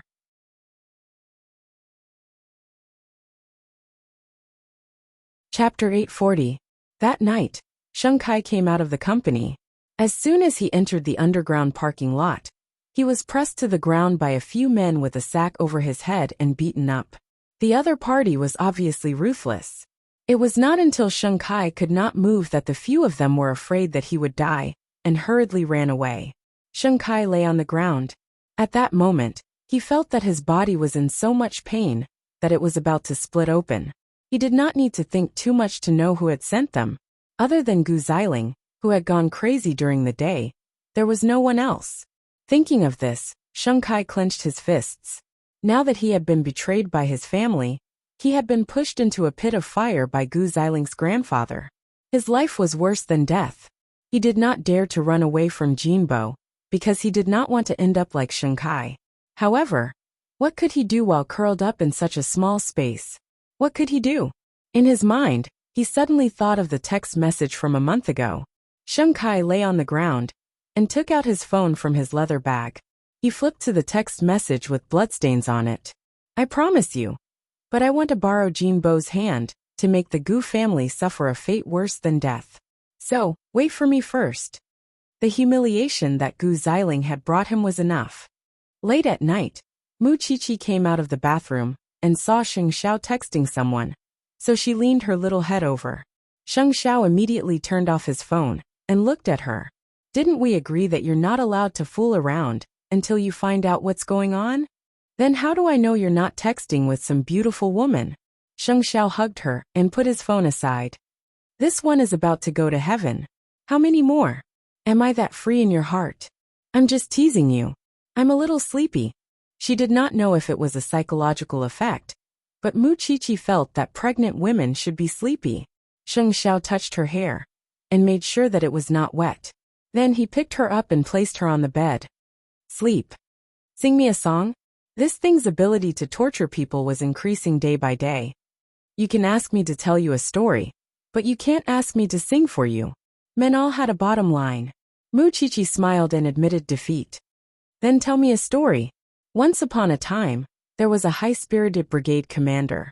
One day, he suddenly received a special military order to escort an important researcher to a research base 300 miles away from the army. Mu Qiqi frowned as she listened. When other people told stories, it was either a sleeper or a Cinderella. In his mouth, it became a brigade commander carrying out a special mission. But how could she know that it was all the truth about her grandfather? Forget it, Master Xiao. I can't take it anymore. I'm going to sleep. Sheng Xiao's thin lips curled into a smile. Then, he helped Mu Qiqi put down the pillow and turned off the wall lamp.